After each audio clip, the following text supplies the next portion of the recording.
Okay okay okay okay okay yes very good morning friends. Okay good morning. चलिए बहुत बढ़िया बहुत बढ़िया. ऑनलाइन जितने भी फ्रेंड्स हैं हमारे सभी welcome to the second day of the course. ठीक है. आज हम लोग क्या देखने वाले हैं, आज हम लोग क्या समझेंगे और कल हमने क्या देखा था. ठीक है. कल मैंने आप लोगों को बताया था जनरली ये कोर्स जो है इसका स्ट्रक्चर क्या होगा अपना. ये कोर्स जो है उसका हमें आगे बेनिफिट क्या होगा, ये कोर्स करने से क्या कॉम्पिटिटिव एज आपके पास होगा और ये कोर्स का पूरा ड्यूरेशन कैसे होगा, how exactly will be moving ahead, और ये कोर्स के अंदर आपको किन चीजों का नॉलेज आएगा, ये हमने कल देख लिया था. आज हम देखने वाले हैं जीएसटी स्पेसिफिक. जीएसटी के अंदर टैक्सेशन हिस्ट्री क्या है इंडिया की. ठीक है. आज हम समझेंगे टैक्सेशन हिस्ट्री क्या है इंडिया की, क्यों टैक्स लगाया जाता है, ऐसी क्या जरूरत है कि टैक्स लगाना जरूरी है, नहीं लगाया तो क्या होगा, क्या प्रॉब्लम्स होंगे, टैक्स लगाने का सिस्टम कब से चालू हुआ, स्ट्रक्चर क्या हुआ और कैसे हम जीएसटी तक आए. ठीक है. तो आज का लेक्चर बहुत इंपॉर्टेंट है ये समझने के लिए कि इंडिया में टैक्स लगता क्यों है और बाकी कोई सोर्स नहीं है क्या, क्यों ऐसी कोई कंट्री है जहां पे टैक्स नहीं लगता फिर भी वो चल रही है. सुना है आपने, टैक्स हेवन कंट्रीज बोला जाता है उनको. क्या बोला जाता है, टैक्स हेवन. हेवन मतलब क्या, स्वर्ग. स्वर्ग समझता है, यस. तो बिना टैक्स की जियो, स्वर्ग हो गया ना. कोई भी एंटिटी के लिए, कोई भी कंपनी के लिए अगर टैक्स नहीं देना है तो क्या है, स्वर्ग है ना, हेवन है कि नहीं. तो टैक्स हेवन कंट्रीज, ऐसी कंट्रीज जहां पे 1 रुपया टैक्स देना नहीं, ऐसी कंट्रीज है तो देश चल कैसे रहा है फिर, खर्चा तो है ना, खर्चा है कि नहीं, इंफ्रास्ट्रक्चर करना है, हेल्थ केयर करना है, देश चल कैसे रहा है ये भी समझेंगे. तो ऐसी कोई स्कीम अपनी इधर आ सकती है क्या, ये भी समझेंगे. फिर भी है, ऐसे कुछ स्टेट है जहां पे अगर आपने अपना यूनिट स्टार्ट किया 1 रुपया टैक्स देने की जरूरत नहीं है. सर चलो ना उधर ही जाते हैं. अंदर से आवाज आ रही होगी आपको, है ना, उस पर भी आऊंगा मैं. तो सब लोग वहां पे क्यों नहीं जा रहे फिर, इतना अच्छा है तो सही है ना. महाराष्ट्र में क्यों सेटअप कर रहे, तमिलनाडु में क्यों कर रहे, गुजरात में क्यों कर रहे, सब उधर ही चलो ना. और ऐसे क्या चैलेंजेस है कि गवर्नमेंट ये स्कीम दे रहा है वहां पे, लोगों को अट्रैक्ट कर रहा है कि आओ इधर आओ. ठीक है. ये सब आज समझेंगे. उसके पहले कल शाम को कुछ तो हुआ है. क्या हुआ है, क्या हुआ है भाई, 2000 की नोट. अरे वही नोट जिसको हाथ लगाए तो डर लगता था कलर हाथ को ना लग जाए, याद है, कौन सा कलर था उसका, पिंक कलर की नोट. क्या हुआ है इसके साथ, बंद हो गई, नहीं बंद हुई. देखिए देखिए देखिए, चाय की टपरी पे खड़े हुए आदमी की तरह गॉसिप ना करे, इकोनॉमिक्स के स्टूडेंट की तरह बात कर. समझ में आया डिफरेंस. 2000 की नोट बंद हो गई, बंद हो गई, बंद हो गई. हाँ, 2000 की नोट सर्कुलेशन में है 30 सितंबर तक. जाके बैंक में, किसमें, जोर से बोलो, बैंक के अंदर जाके जमा करानी है. 30 सितंबर के बाद वो लीगल टेंडर नहीं रहेगा. मतलब 30 सितंबर के बाद में आप उसे बैंक में जाके जमा नहीं करा सकते. आ गई बात समझ में. तो as of today, as on today 2000 की नोट बंद नहीं हुई है. ये समझ में आ गया सबको. ये टुडे मतलब आज हम लेक्चर रिकॉर्ड कर रहे हैं तब की बात बोल रहा हूं मैं, 20 मई की बात बोल रहा हूं, 20 मई 2023. ठीक है. वरना रिकॉर्डेड लेक्चर कोई देखेगा तो कंफ्यूजन हो जाएगा. ठीक है. 20 मई 2023. अब ये हो गई बात. अब इसको गॉसिप मतलब क्या, बंद हो गई, अभी कुछ नहीं, ये क्या गवर्नमेंट ऐसे ही करता है. अपने को ये सब गॉसिप में इंटरेस्ट नहीं, अपने को इकोनॉमिक समझना है उसके पीछे, क्यों ऐसा किया गवर्नमेंट ने, क्या किया, ये ऐसा ना. तो 2 मिनट में बता रहा हूं आपको, क्योंकि अपना जो कोर्स है मैंने जैसे कि बताया प्रैक्टिकल कोर्स है, तो ये सब बातें थोड़ी थोड़ी डिस्कस करते रहेंगे बीच में. और ये एकदम हॉट टॉपिक, लाइव टॉपिक, ज्वलंत मुद्दा है ना. यस. तो हुआ क्या है, सर्कुलेशन के अंदर हाई वैल्यू था 87% तक. जो करेंसी है वो 500 और 2000 की है. 87% कंट्रीब्यूट करती है इकोनॉमी के अंदर. गवर्नमेंट की इच्छा है कि जो हाई वैल्यू मनी है इसको अभी कंटिन्यू ना किया जाए, क्योंकि ब्लैक मनी जो है वो सर्कुलेशन में 500,000 का किया था पहले, याद है आपको, तो बहुत छोटे थे आप 2016 में. कौन सी स्टैंडर्ड में थे आप, 6. तो याद आ रहा है आपको कुछ? कुछ धुंधला धुंधला याद आ रहा है ऐसा? कुछ तो हुआ था अचानक, है ना? तो लोग लाइन में खड़े थे जाके, तो 500,000 का डिमोनेटाइजेशन हुआ था। तब गवर्नमेंट को लगा कि ये जो ब्लैक मनी है अब ये पूरा बाहर निकलेगा, बराबर। पर वो 500,000 का जितना पैसा था ना, उतना ही पैसा 2,000 की नोट में कन्वर्ट हो गया। मतलब ब्लैक मनी का ब्लैक मनी सेम रहा, वो पैसा बैंक में डिपॉजिट या सर्कुलेशन में आया ही नहीं। तो अब गवर्नमेंट का इरादा है कि जो हाई वैल्यू मनी है उनको खत्म कर दे। 2,000 की नोट अभी खत्म कर देंगे, और बाय एंड ऑफ 2026 ऐसा बोला जा रहा है 500 की भी नोट खत्म कर दी जाएगी और सब डिजिटल करेंसी पे शिफ्ट हो जाएगा। अब इसके अंदर अपने को क्या इंटरेस्ट है? इसमें दो इंटरेस्ट है। एक तो इकोनॉमी का इंटरेस्ट, ऑब्वियसली अपने देश की बात है, मेरे देश की बात है, आपकी देश की बात है। तो अच्छी बात यह है कि सब पैसा जो है वो सर्कुलेशन में आएगा।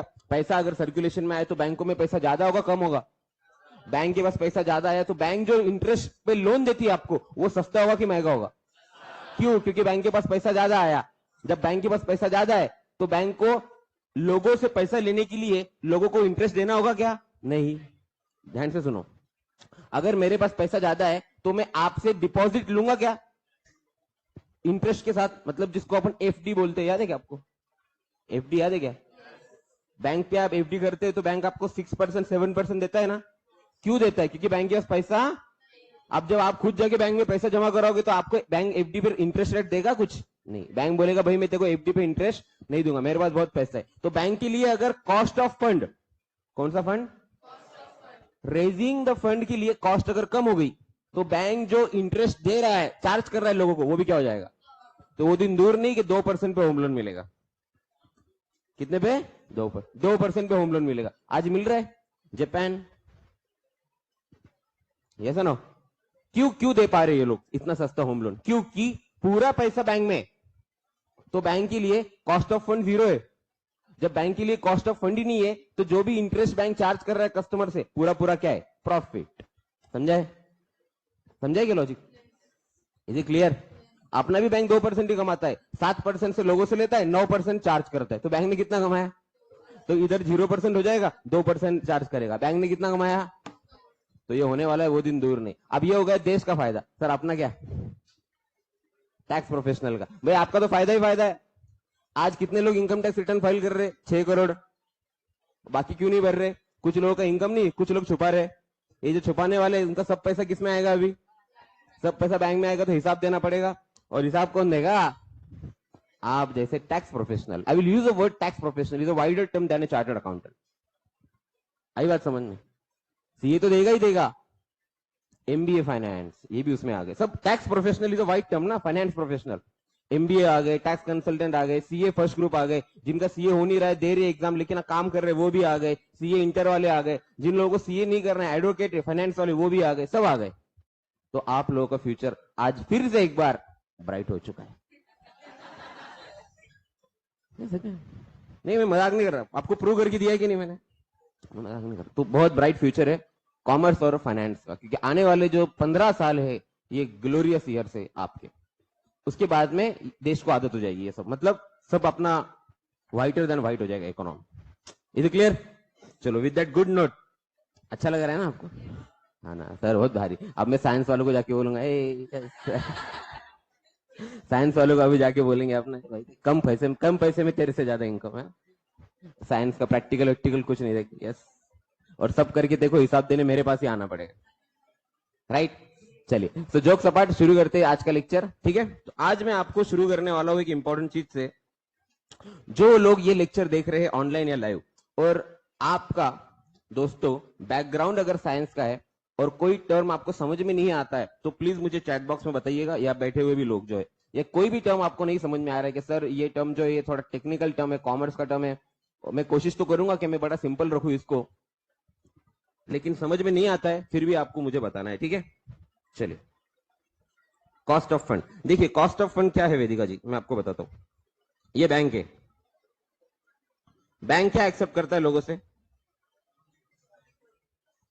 और क्या देता है लोगों को? लोन। क्या देता है? अब ये लोन जो शब्द है ना, आपने जिंदगी में आखिरी बार प्रयोग किया है या यूज किया, आज के बाद में इसको लोन नहीं बोलने का। क्या बोलने का? क्या बोलने का? ये लोन जो शब्द है ना, ये एकदम लोकल शब्द है, जिनको समझता नहीं कुछ। अभी आप कोर्स कर रहे हैं ना, तो याद रखने का। बैंक क्या देता है? जब आपने ये बोल दिया, सामने वाला तभी समझ जाएगा, ओहो ये तो प्रोफेशनल प्रो लग रहा है। लोन वोन नहीं बोलने का, ठीक है? क्या बोलने का? तो बैंक का काम होता है accepting deposit and providing what. अब बैंक जो है 7% से डिपॉजिट लेता है, जिसको पॉपुलरली क्या बोला जाता है? और होम लोन देता है कितने परसेंट से? तो 7% बैंक के लिए क्या हो गई? Cost of fund. क्या हो गई? और ये जो 9% बैंक चार्ज कर रहा है, ये बैंक का हो गया इंटरेस्ट रेट, बराबर? तो 9% चार्ज किया, 7% कॉस्ट है, तो 2% क्या हुआ? क्या हुआ? अच्छा, अब इसको प्रॉफिट नहीं बोलते, इसको क्या बोला जाता है टेक्निकल लैंग्वेज में? स्प्रेड। क्या बोला जाता है? स्प्रेड। क्या बोलेंगे? स्प्रेड। अभी याद रखना। तो कहीं आपको इंप्रेशन मारना है तो नहीं, क्या how much spread bank is having, तो बोलेंगे व्हाट इज स्प्रेड? ओ हाँ, यू डोंट नो ना। तो जब सपाट याद रखिएगा, 2% का क्या बैंक कमा रही है? स्प्रेड। अब ये कॉस्ट ऑफ फंड कुछ दिन में क्या हो जाएगा? 0। बैंक बोल रहा है कि मैं तेरे को पैसा क्यों दूं, तेरे को वैसे भी पैसा बैंक में रखना है, तो मैं तेरे लिए क्या नहीं करूंगा अभी? एफडी का जमाना खत्म। तेरे को वैसे भी तेरा पैसा कहां रखना है, तो मैं तेरे को एडिशनल इंटरेस्ट क्यों दूं? बोले सर प्लीज दो ना। मत रख पैसा, बाकी बहुत लोग हैं, तेरे को वैसे भी किसी ना किसी बैंक में रखना ही पड़ेगा। तो बैंक के लिए कॉस्ट ऑफ फंड क्या हो जाएगा? और ये ऑलरेडी हो रहा है दोस्तों। जब मैं आर्टिकलशिप स्टार्ट किया था 2009 में, जनवरी 2009 में, तब एफडी का रेट क्या था पता है आपको? तब एफडी का रेट था 12% और होम लोन था। आज एफडी का रेट हो चुका है नियर अबाउट 6% और होम लोन हो चुका है 8.45%। बहुत टाइम लग गया, फिर भी 14 साल लग गए ना अभी। लेकिन अभी इसके बाद, तब डिमोनेटाइजेशन नहीं हुआ था ना इसलिए अभी डिमोनेटाइजेशन हो गया अभी 2 बार, तो अभी और कम हो सकते हैं। ठीक है, तो आई थिंक वेदिका जी मैं आपकी क्वेरी का जवाब दे पाया हूं, आई थिंक सो। यस, ठीक है। चलो, क्या है आपकी आंखों के सामने? कुछ देखो तो ये जरा। ये बैलेंस शीट है, बराबर? किसका? लेकिन ये छोटे मोटे लोगों का नहीं भाई, किसका है? सेंट्रल गवर्नमेंट नहीं मेरे भाई, गवर्नमेंट ऑफ इंडिया। आरबीआई का नहीं दोस्त, आरबीआई का नहीं है ये, गवर्नमेंट ऑफ इंडिया, मतलब देश का देख रहे हैं अपन, देश का बैलेंस शीट, ऐसे बोल लूं मैं? तो आज मैं आपको बताने वाला हूं कि अपने देश का खर्चा किधर होता है, इनकम कहां से होता है। ठीक है, हिस्ट्री ऑफ टैक्सेशन में हम जा रहे हैं। बी अलर्ट, मेरे साथ रहना सब लोग। आपको पता नहीं तो नजर हटी। चलिए, बहुत इंपॉर्टेंट पॉइंट है। ऑनलाइन वाले भी जितने दोस्त थे, 31 लोग मेरे साथ हैं बेटा, ऑनलाइन वाले भी सभी लोग अलर्ट रहना।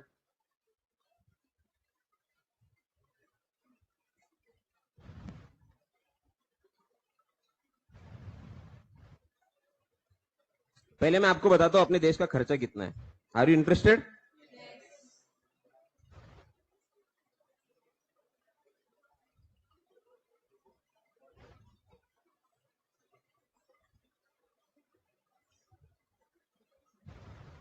देखिए, यहां से आपका खर्चा शुरू हो रहा है, please try to understand. Disbursement, disbursement मतलब क्या? एक्सपेंडिचर। ये 2021-22 का है एक्चुअल, ये एस्टिमेट था, फिर ये एस्टिमेट, और ये 23-24 का बजट है। 23-24 में कितना होगा ऐसा क्या निकाला है? बजट होता है ना, 21-22 में कितना हुआ, 22-23 में कितना होगा, 23-24 में कितना होगा, ये बजट निकाला था, बराबर? तो ये बजट में गवर्नमेंट ऑफ इंडिया क्या बोल रहा है, मैं ज्यादा डिटेल में नहीं जाऊंगा, कि जनरल सर्विस पे कितना खर्चा होगा। यस, और ये सारे जो आंकड़े हैं ये किसमें मेरे भाई?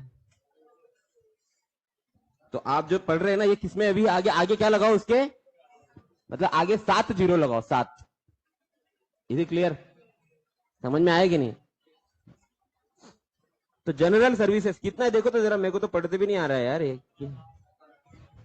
17,322, 17,322 इतना खर्चा है। इतना क्या है? अब ये कहां हो रहा है? अभी आपको लग रहा होगा इतने पैसे क्यों लगते हैं सर, कुछ भी। तो देखो भाई, आगे देखते हैं हम।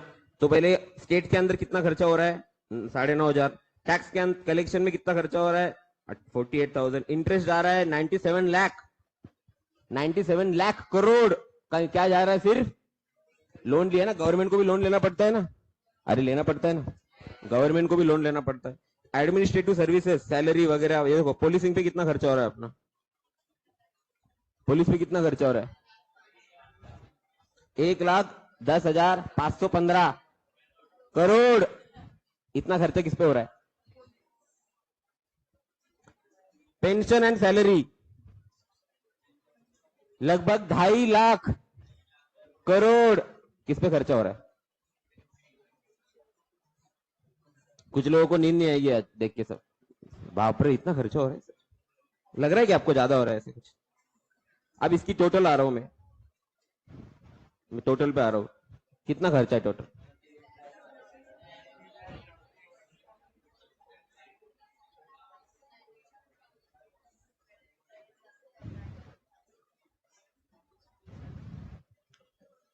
अपना देश चलाने के लिए एक साल में गवर्नमेंट को इतना खर्चा आता है, और अगले साल कितना खर्चा आने वाला है पता है, 23-24 में।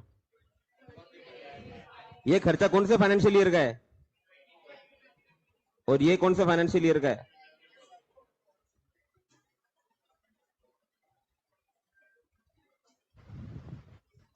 अगले साल इतना होने वाला है, कम हो रहा है कि ज्यादा हो रहा है।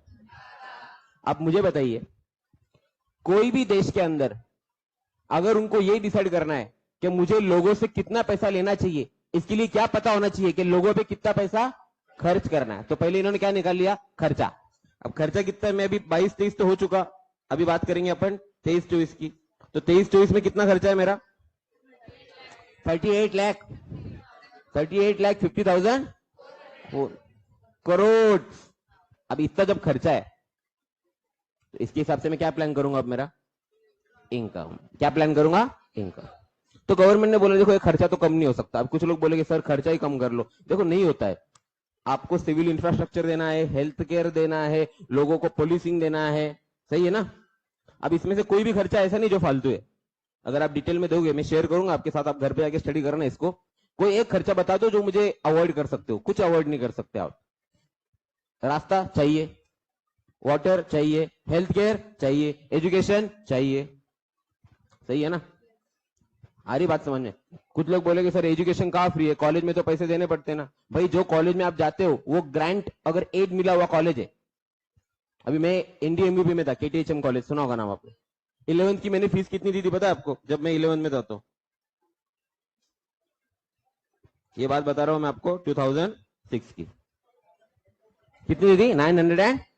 अब आप जाके देखो, इतना बड़ा कॉलेज, इतनी बड़ी बिल्डिंग, इतने बड़े प्रोफेसर, इतनी फैसिलिटी, और साल की फी कितनी। कैसे परोड़ता है कॉलेज को। गवर्नमेंट भी क्या देता है उनको, ये वो खर्चा है। आएगी क्या समझ में। पुलिस डिपार्टमेंट, आप जाके कंप्लेन कर दो किसी की, ढूंढ के लाते हैं ना उसको, लाते हैं कि नहीं, ऑन पेपर ऐसा ना। मैं अभी इसकी बात कर रहा हूं, बराबर है ना। तो आपके लिए काम करी, तो ये सारा खर्चा गवर्नमेंट का होता है। अब इसके अगेंस्ट गवर्नमेंट ने बोला कि चलो ये तो हो गया, इसके लिए मैं इनकम कैसे प्लान करूं, क्या प्लान करूंगा, इनकम। तो अब गवर्नमेंट के पास सोर्स ऑफ इनकम क्या क्या है, जरा बताइए मुझे। अदर देन टैक्स बताइए पहले, एक एक करके। ऑनलाइन वाले आप भी अनम्यूट करके पार्टिसिपेट कर सकते हैं। हाँ जी बोलो। टैक्स छोड़ के बोला बेटा। Trades, what is trade, that is not an income of government. वो तो उस आदमी का इनकम हुआ ना, गवर्नमेंट का क्या इनकम है वो बता। पब्लिक ट्रांसपोर्ट, अच्छा, और उसमें तो खर्चा भी हो तो लॉस मेकिंग है। कस्टम ड्यूटी, तो टैक्स हो गया। टैक्स छोड़ के बोला मैं, इंटरेस्ट ऑन लोन गिवन, ठीक है, इंटरेस्ट ऑन लोन गिवन, अपूर्व मेहता जी, हाँ। Investment, interest on loan given, और इंटरेस्ट ऑन इन्वेस्टमेंट बोल लू मैं, हाँ। डिविडेंड, आपका अलग अलग अलग अलग कंपनी में आपका इन्वेस्टमेंट होता है कि नहीं, गवर्नमेंट का, उससे क्या मिलता है उनको, डिविडेंड। एलआईसी हो गया जैसे कि, हाँ जी बोलिए। टूरिज्म, टूरिज्म से क्या इनकम है बताएंगे जरा। पांडवलिनी पे टिकट लगाया है ऐसा बोल रहे हैं, इन शॉर्ट वही ना। या म्यूजियम को टिकट लगा दिया देखने का, अंदर जाने का, उसको टेक्निकली बोलता right to admission, right to admission, ठीक है। उसके अंदर भी पैसा मिलता है। और बताइए क्या है? हाँ वही डिविडेंड है। और बताओ,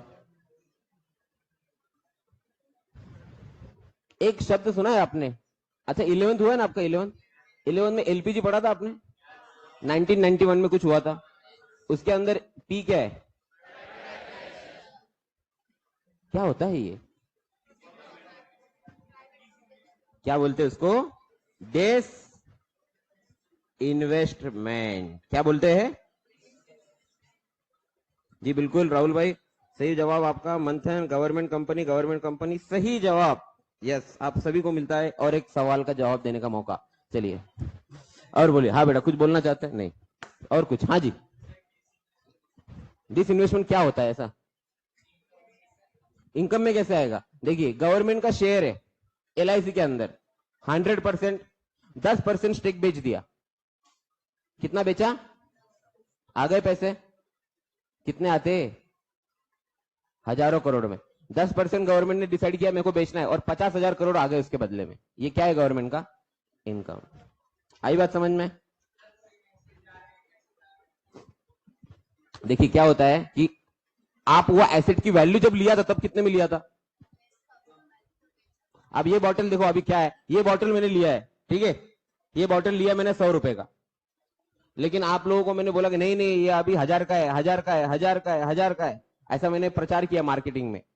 जैसे ना, यस, जिसको आजकल लोग ऐसे ही लोग यूनिकॉर्न बन जाते हैं ना आजकल परसेप्शन पे, राइट? तो मैंने आपको बोला 1000 का बॉटल है, 1000 का बॉटल है, 1000 का बॉटल है, आप लोगों को कन्विंस किया और आप लोग एग्री हो गए, हाँ ये 1000 का है। फिर बोला कि 10% अगर मुझे आप दोगे, 10% स्टेक लोगे तो ये आपको मैं देने के लिए तैयार हूं 100 रुपए में, बराबर? तो अब ये बॉटल की कीमत कितनी होगी? वैल्यूएशन कितना हो गया? 1000। आई बात समझ में? 10% स्टेक बेचा, 100 रुपए आया। आया बात समझ में? तो गवर्नमेंट क्या करता है, अपनी कोई भी कंपनी के अंदर कुछ परसेंट का हिस्सा बेच देता है और बदले में जो पैसे रेज करता है वो क्या होता है? इनकम होता है। ऐसे समझ में? अब गवर्नमेंट के पास और कई सारे सोर्स ऑफ रेवेन्यू है और लास्ट में क्या बचता है गवर्नमेंट के पास? क्या आता है? यस, गवर्नमेंट बॉन्ड इशू करती है to raise money, that is also sort of income only, लेकिन वो लोन भी होता है। सो उसके अंदर का जो प्रॉफिट है that is what is an income for the bank. So अब एक इंपॉर्टेंट पॉइंट पे आते हैं, वो कौन सा है? टैक्स। Is it clear? तो मेरा सिंपल सा कहना है कि गवर्नमेंट जो है वो हमेशा लॉस में क्यों रहती है? सुना है आपने शब्द? सुना है कि नहीं? तो अगर अपना खर्चा कितना है 38 लाख करोड़ का, बराबर, मेरे को अदर सोर्स से, ये बाकी जो सोर्सेस है, ये सोर्सेस से आ रहे हैं मान लीजिए 18 लाख करोड़, मेरा टोटल खर्चा कितना है? 38। बाकी सोर्सेस से कितना आ रहा है? 18 लाख करोड़। कितना बचा? तो टैक्स मैंने कितना लगाना चाहिए? मिनिमम, बराबर? आई बात समझ में? अरे बोलो भाई। तो गवर्नमेंट प्लान करता है कि ये हिसाब से हमें टैक्स लगाना चाहिए, बराबर, लेकिन गवर्नमेंट सक्सेस नहीं होता। इसकी एक सबसे बड़ा प्रूफ मैं बताने जा रहा हूं आज आपको, वो ये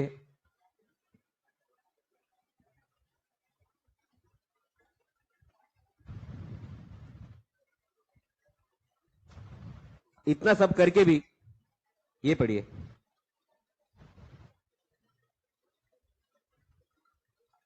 इसको अपन अपनी भाषा में बोलेंगे। क्या लिखा है? पढ़ना जोर से जरा।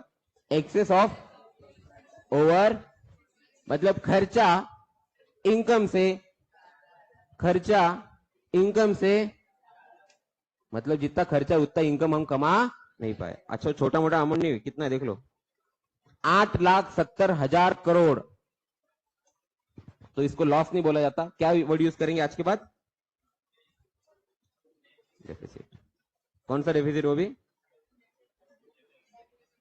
Revenue deficit. क्या शब्द का प्रयोग करेंगे? कौन सा वर्ड यूज करेंगे हम? Revenue deficit. Revenue deficit. So revenue deficit is a word that we are going to use over here. तो गवर्नमेंट हर साल कोशिश करता है कि जितना खर्चा उतना इनकम में कमा लूं, लेकिन उतना इनकम आ नहीं पाता, इसलिए गवर्नमेंट का हमेशा प्रॉफिट एंड लॉस किसमें रहता है? लॉस में रहता है। आई बात समझ में? तो अब सवाल आता है कि सर जब आपको पता है कि 100 रुपए खर्चा करना है, 38 लाख करोड़ का खर्चा है, आपके पास कितना इनकम आया, बैलेंस पूरा टैक्स वसूल कर लो ना लोगों से, क्या दिक्कत है? अपना ही देश है, अपने ही लोग है। यस, यहां पे पिक्चर में आता है टैक्सेशन स्ट्रक्चर ऑफ इंडिया। अभी तक समझा आपको हिस्ट्री, क्यों टैक्स लगा रही है, समझा क्या? खर्चा देख लो कितना है। अभी आपको कई बार बुरा लगेगा तो लगे चाहिए बैलेंस शीट चेक करने का, कहाँ खर्चा होता है, इतना गवर्नमेंट का खर्चा है। लॉजिक समझा है? तो अब मैं सवाल पे लेके जा रहा हूं कि टैक्स जो है ये गवर्नमेंट चार्ज क्यों करता है, कैसे चार्ज करता है और कितने टाइप्स के हैं, और what is the history. Are you ready? अरे बोलो। चलिए बहुत अच्छे, ठीक है। So let's move ahead now. Government ने क्या डिसाइड किया टैक्सेशन स्ट्रक्चर के बारे में। तो अपने को इंडिपेंडेंस कब मिला भाई? बोलो बोलो। 1947। कितना पॉपुलेशन था? पॉपुलेशन कितना था? अराउंड 30 to 35 करोड़, इतना पॉपुलेशन था। और अपना एरिया कितना था? जितना आज है, बराबर ना, इतना ही था ना, जम्मू कश्मीर से लेके कन्याकुमारी तक, सही है क्या? इतना एरिया था, और जो अपने पास था 30 से 35 करोड़ का पॉपुलेशन था। रिसोर्सेस कम थे, इंडस्ट्रीज नहीं थे, एग्रीकल्चर प्रॉपर नहीं था, आईटी सेक्टर तो छोड़ ही दो आप, कंप्यूटर थे क्या कुछ जब? अब हुआ क्या? तो गवर्नमेंट ने क्या डिसाइड किया कि अपन क्या करते हैं, अपनी स्ट्रेटेजी क्या रहेगी। तो गवर्नमेंट ने डिसाइड किया कि अपने को देश अगर चलाना है तो लोगों से टैक्स लेना पड़ेगा, लेकिन उन लोगों से टैक्स लेंगे जिनकी कैपेसिटी है टैक्स देने की। क्या देने की? यस। इसलिए गवर्नमेंट ने इसको 2 सेक्टर में डिवाइड किया। कितने सेक्टर में डिवाइड किया? 2 सेक्टर में। और वो 2 सेक्टर कौन से रहेंगे, आइए समझते हैं। 2 तरह से हम टैक्स लगाएंगे। एक रहेगा कौन सा टैक्स, और एक टैक्स कौन सा रहेगा? तो सर पहले टैक्स कौन सा लगाया गया? पहले टैक्स गवर्नमेंट ने लगाया इनडायरेक्ट। इनडायरेक्ट टैक्स के अंदर जो सबसे पहला टैक्स लगाया गया वो था 1944 में, जिसका नाम था सेंट्रल एक्साइज। सेंट्रल एक्साइज ये एक टैक्स है जो लगता था किस पे पता है? On manufacturing. अगर आप कुछ भी मैन्युफैक्चर करो तो जो वैल्यू है उसका, जो मैन्युफैक्चरिंग वैल्यू है, उस वैल्यू पे आपको गवर्नमेंट को टैक्स देना पड़ेगा। अब इसका जो रेट है वो बार बार चेंज होता रहा, लेकिन लास्ट में इसका रेट था 14%। 14। 100 रुपए का कोई चीज है, ये बॉटल बनाई 100 रुपए की है, 14% गवर्नमेंट को दो। लेकिन ये किससे लेगी 14%? अपने अगले आदमी से जिसको बेच रहे। तो ये चेन कैसे काम करता है, ध्यान देना। इनडायरेक्ट टैक्स का भी बहुत इंपॉर्टेंट पॉइंट पे आ रहा हूं। डायरेक्ट टैक्स बाद में आया, पहले इनडायरेक्ट टैक्स आया। तो इनडायरेक्ट टैक्स में होता क्या है? ऑनलाइन ध्यान देना, बहुत इंपॉर्टेंट पॉइंट बता रहा हूं ऑनलाइन।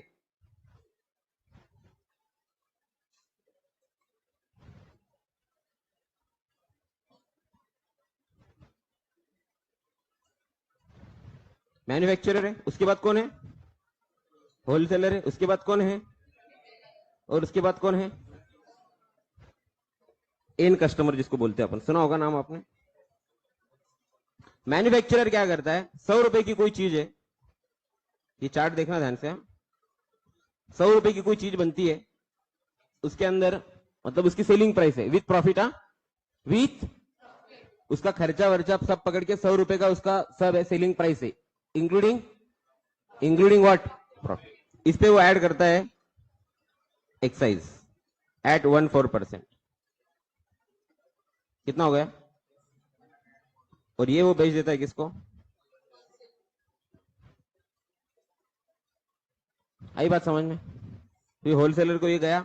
अभी पहले क्या होता था मैं बता रहा हूं, इसमें थोड़ा चेंज है, ये मैं समझने के लिए बता रहा हूं, इसको फाइनल मत समझना, सिर्फ समझ लीजिए अभी कॉन्सेप्ट। ओके, 114 पे फिर ये ऐड करेगा उसका शेयर। फिलहाल मैं 14 पकड़ता हूं एग्जाम्पल, कितना होगा? 120।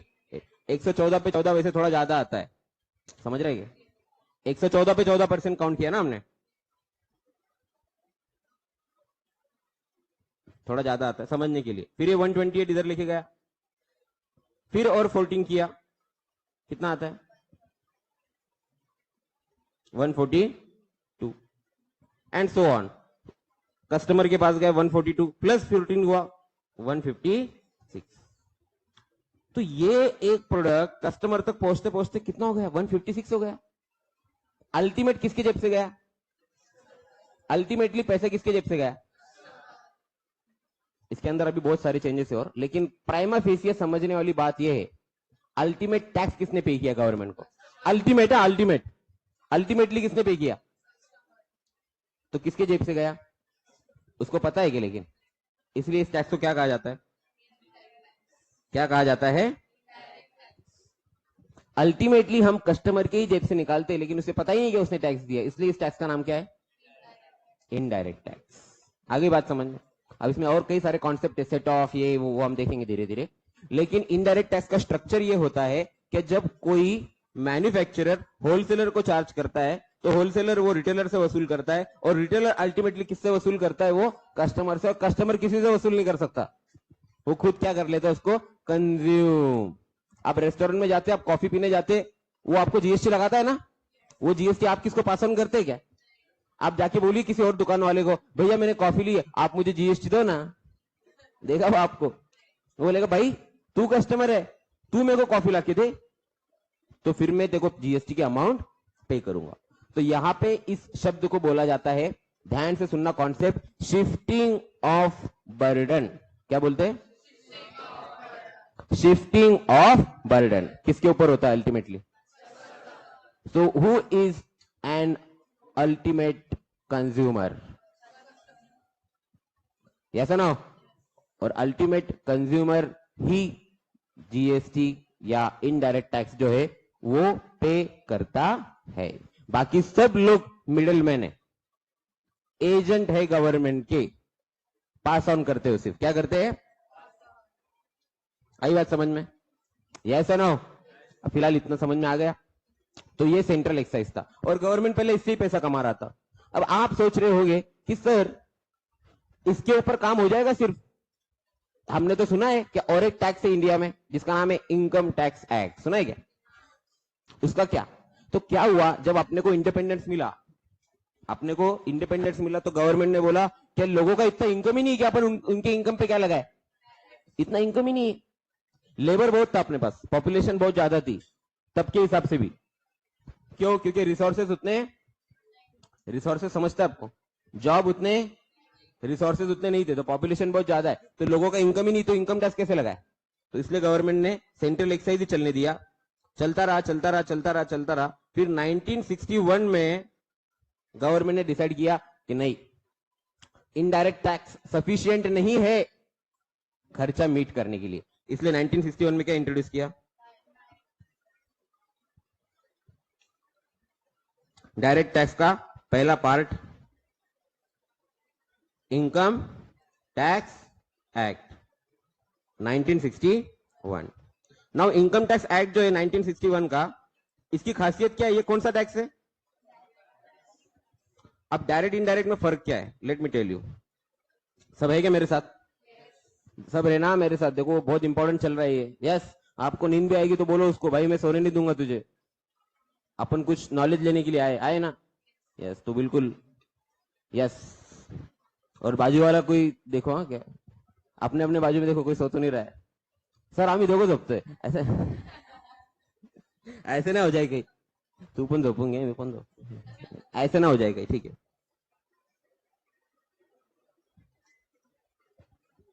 ये एक आदमी ए एन कंपनी, इसका प्रोपराइटर कौन है, उसने सेल किया 10,000 रुपए का, परचेस किया है 9,000 रुपए का, प्रॉफिट कितना है बोलो,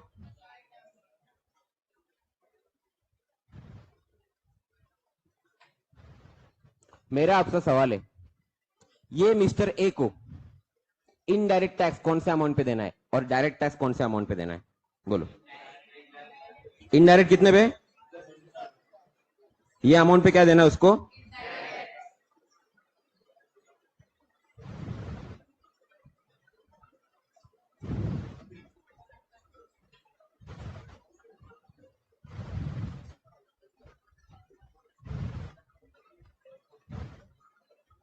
indirect tax shall be charged on how much and collected from, तेरे जेब से मत दे पर तू दे, देखो ध्यान से सुनना, तू अपनी जेब से मत दे पैसा, लेकिन तुझे देना पड़ेगा। सर इसका मतलब क्या, कि अगर तूने कस्टमर से कलेक्ट नहीं किया तब भी तुझे ही देना है। सर मतलब क्या, कि मतलब अगर मैं ए एन कंपनी का प्रोपराइटर हूं और मुझे 10,000 रुपए इनडायरेक्ट टैक्स देना है, और मुझे कस्टमर ने नहीं दिया, सामने वाले ने, तब भी मुझे ही देना पड़ेगा। तब मैं ये स्टैंड नहीं ले सकता कि मुझे कस्टमर नहीं दे रहा है, मैं क्यों दूं। तो गवर्नमेंट ने क्या किया, बड़ा स्मार्टली काम किया। यहां पे इनडायरेक्ट टैक्स पे करने की जिम्मेदारी सप्लायर के ऊपर फिक्स की है। किसके ऊपर फिक्स की है? किसके ऊपर? सप्लायर मतलब कौन? सेलर। तो हु इज लायबल टू पे टैक्स टू गवर्नमेंट? सप्लायर। समझ में आया? सर अभी तो आपने बोला कस्टमर। भाई कस्टमर से तुम्हें कलेक्ट करना है। क्या करना है कस्टमर से? लेकिन पे किसको करना है? पे किसको करना है? पे करना है किसको? गवर्नमेंट को। तो अगर तुमने कस्टमर से कलेक्ट नहीं किया तब भी तुम्हारी रिस्पॉन्सिबिलिटी है पे करने की। क्या करने की? पे करने की। आया समझ में लॉजिक? यस। तो 10,000 के ऊपर आप क्या पे करते हो दोस्तों, और ये 1,000 पे आप क्या पे करते हो? तो डायरेक्ट और इनडायरेक्ट में सबसे बड़ा फर्क है, इनडायरेक्ट टैक्स रिकवर किया जा सकता है, डायरेक्ट टैक्स रिकवर नहीं किया जा सकता। Direct tax is your personal tax, जो आपकी इनकम पे लगता है। तो अब आप मुझे बताइए, ज्यादा क्या चुभेगा आपको, ज्यादा क्या पिंच करेगा? क्यों? एक तो पहली बात बता के ले रहे हैं ना आपको। इनडायरेक्ट टैक्स का क्या होता है, आप जाते मैगी लेते, 5 रुपए का मैगी है, एमआरपी लिखा होता है ना, उसके ब्रैकेट में क्या लिखा होता है?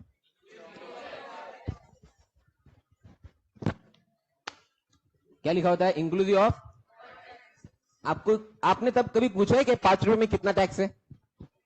इसलिए आपको बुरा नहीं लगता। जिस दिन मैगी ये लिखना शुरू कर दे, 4 रुपए एमआरपी, 1 रुपए जीएसटी, तो आप कस्टमर, एज अ कस्टमर, दुकानदार से, शॉपकीपर से दिमाग लाओगे, भैया 1 रुपए जीएसटी इतना लगता है क्या? कुछ भी यार, बहुत ज्यादा है ना।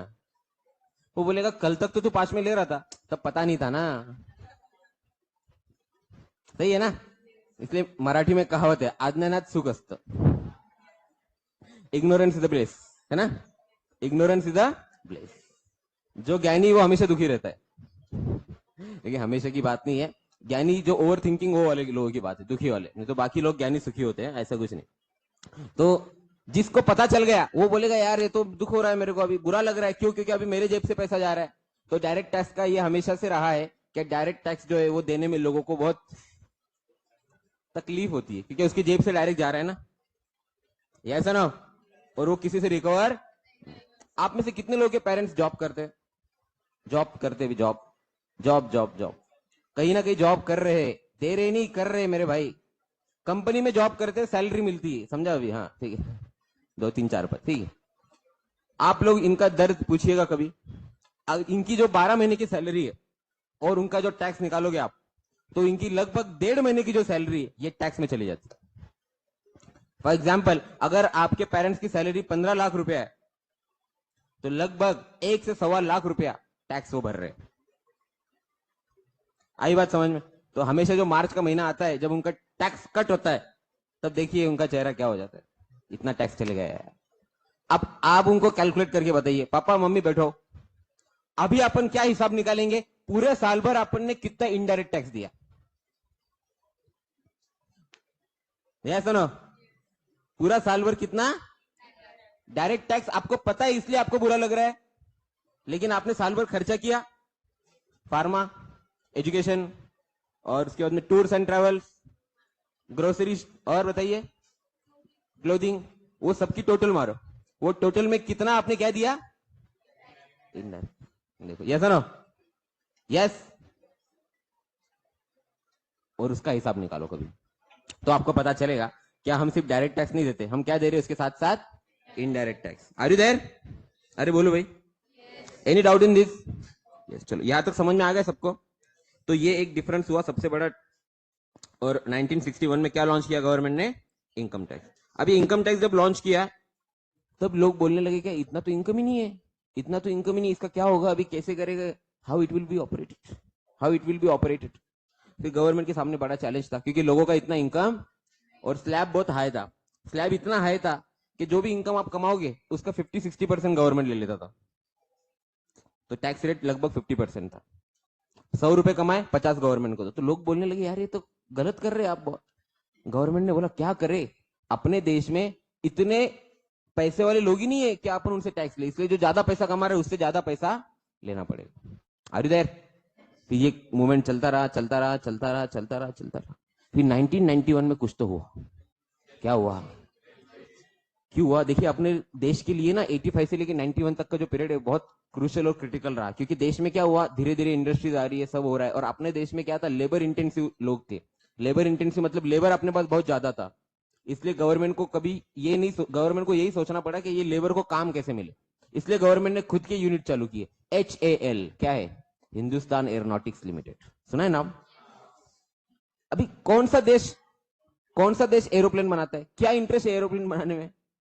तो एरोप्लेन बनाने में इंटरेस्ट नहीं है, कोई तो यूनिट चालू करके लोगों को क्या देना है, एम्प्लॉयमेंट, ताकि ये लोग जो है वो एम्प्लॉयमेंट के लिए प्राइवेट प्लेयर पे डिपेंड ना रहे जो उनका एक्सप्लॉइटेशन कर रहे हैं। अब प्राइवेट प्लेयर कैसे एक्सप्लॉइटेशन करते थे? जैसे कि मैं एम्प्लॉयर हूं तो मैं बोलूंगा भाई तेको मैं दूंगा एक दिन के 300 रुपए और तुझे मेरे पास 16 घंटे काम करना है। बोलेगा सर ये बहुत ज्यादा है, मत कर, दूसरे बहुत लोग हैं। इसको बोलते हैं एक्सप्लॉइटेशन, समझे आपको? तो ये हो रहा था, तो इसलिए गवर्नमेंट ने बोला नहीं ये गलत है, अपन खुद ही कुछ ना कुछ प्रोजेक्ट चालू करते हैं। इसलिए गवर्नमेंट ने एक चालू किया यूनिट्स, और वो यूनिट्स को क्या बोलते हैं आज अपन, पब्लिक सेक्टर अंडरटेकिंग। आई बात समझ? इसका एग्जाम्पल है नेशनलाइज बैंक। क्या एग्जाम्पल से? Nationalise bank, Canada bank, bank of Maharashtra, state bank, Indian bank, सुने नाम अपने, यूनियन बैंक। ये क्यों चालू किए? बैंक खुद का होगा, अगर बैंक प्राइवेट हाथ में गया तो क्या होगा, क्या होगा? वो उन्हीं को लोन देंगे ना जो उनके उनके पहचान के, और वो भी पैसा लेके। जैसे कि तुम आम जनता हो, तुम आए लोन लेने के लिए मेरे पास, जाओ घर पे जाओ, और ये अपने लोग हैं, हाँ चलो तुमको लोन दूंगा, 10% मेरा कमीशन। आई बात समझ में? तो जो लोग बड़े वही क्या हो गया, और बड़े वही हो गए, पैसा वही कमाएंगे, और जो आम जनता उन तक कभी भी सेवाएं नहीं पहुंचेगी। इसलिए गवर्नमेंट ने क्या लॉन्च किया, PSU।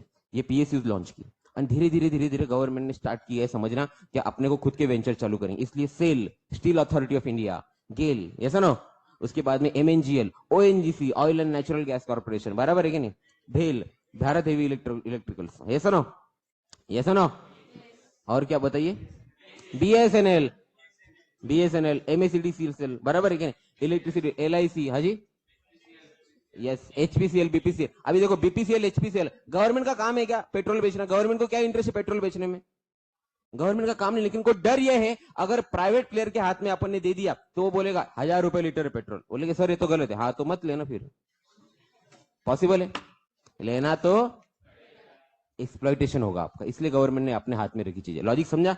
तो दो तरह से फायदे हुए, क्या, लोगों का एक्सप्लॉइटेशन भी नहीं होगा, जॉब भी मिलेगा। तो इस तरह से अपना देश 20 साल तक चलता रहा। लेकिन 88-89 में अपना फॉरेक्स रिजर्व खत्म हो गया। क्या खत्म हो गया? और इस तरह से हो गया कि 15 दिन का ही रिजर्व बचा। अब अपने पास तो क्रूड ऑयल ही नहीं, क्रूड ऑयल क्या करना पड़ता है? Are you there? ऑनलाइन में सब मेरे साथ है क्या? एक बार यार थंब दे दो जरा, ऑनलाइन में जितने भी लोग मेरे साथ, एक बार थंब दे दो।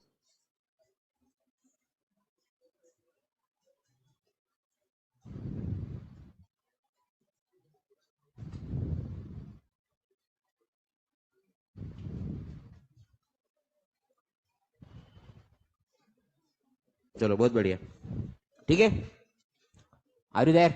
Yes.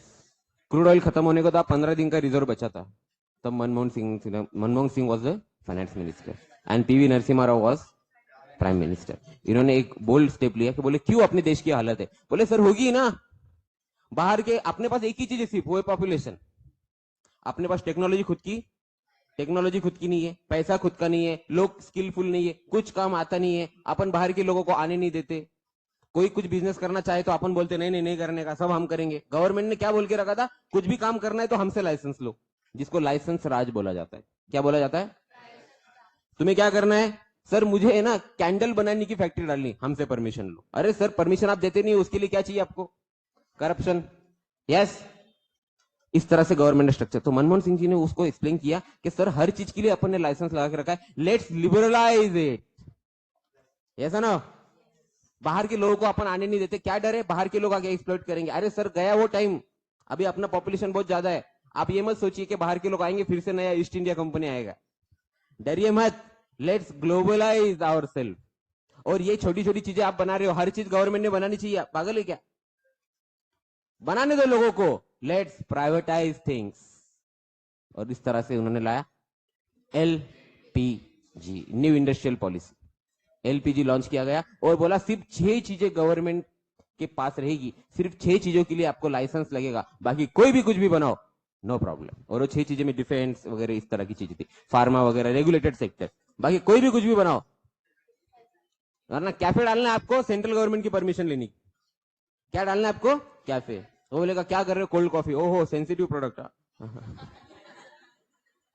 Easy clear? Sensitive product है आपका, क्या पता आप किसी को जहर देके मार डालो।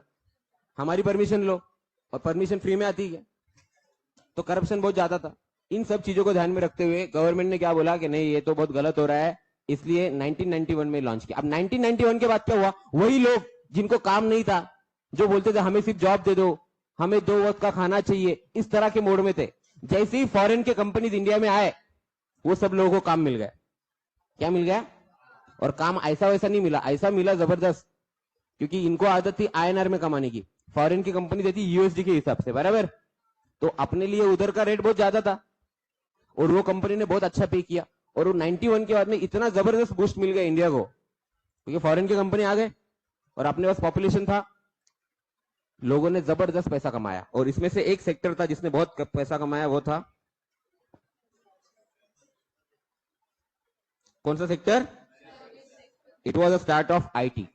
सर्विस सेक्टर वालों ने बहुत दबा के पैसा कमाया, और फिर गवर्नमेंट ने कहा, उन पे नजर गई, यार ये तो बहुत पैसा कमा रहे, ये लोग तो क्या कमा रहे, इनको पूछो तो जरा टैक्स क्यों नहीं दे रहे हो? तो सर्विस सेक्टर वाले के पास गए गवर्नमेंट, भाई टैक्स क्यों नहीं दे रहे हो? बोले कोई टैक्स है ही नहीं हमारे ऊपर सिर्फ इनकम टैक्स लगता है। बोले नहीं, तुम जो सर्विस दे रहे हो, ये वाली,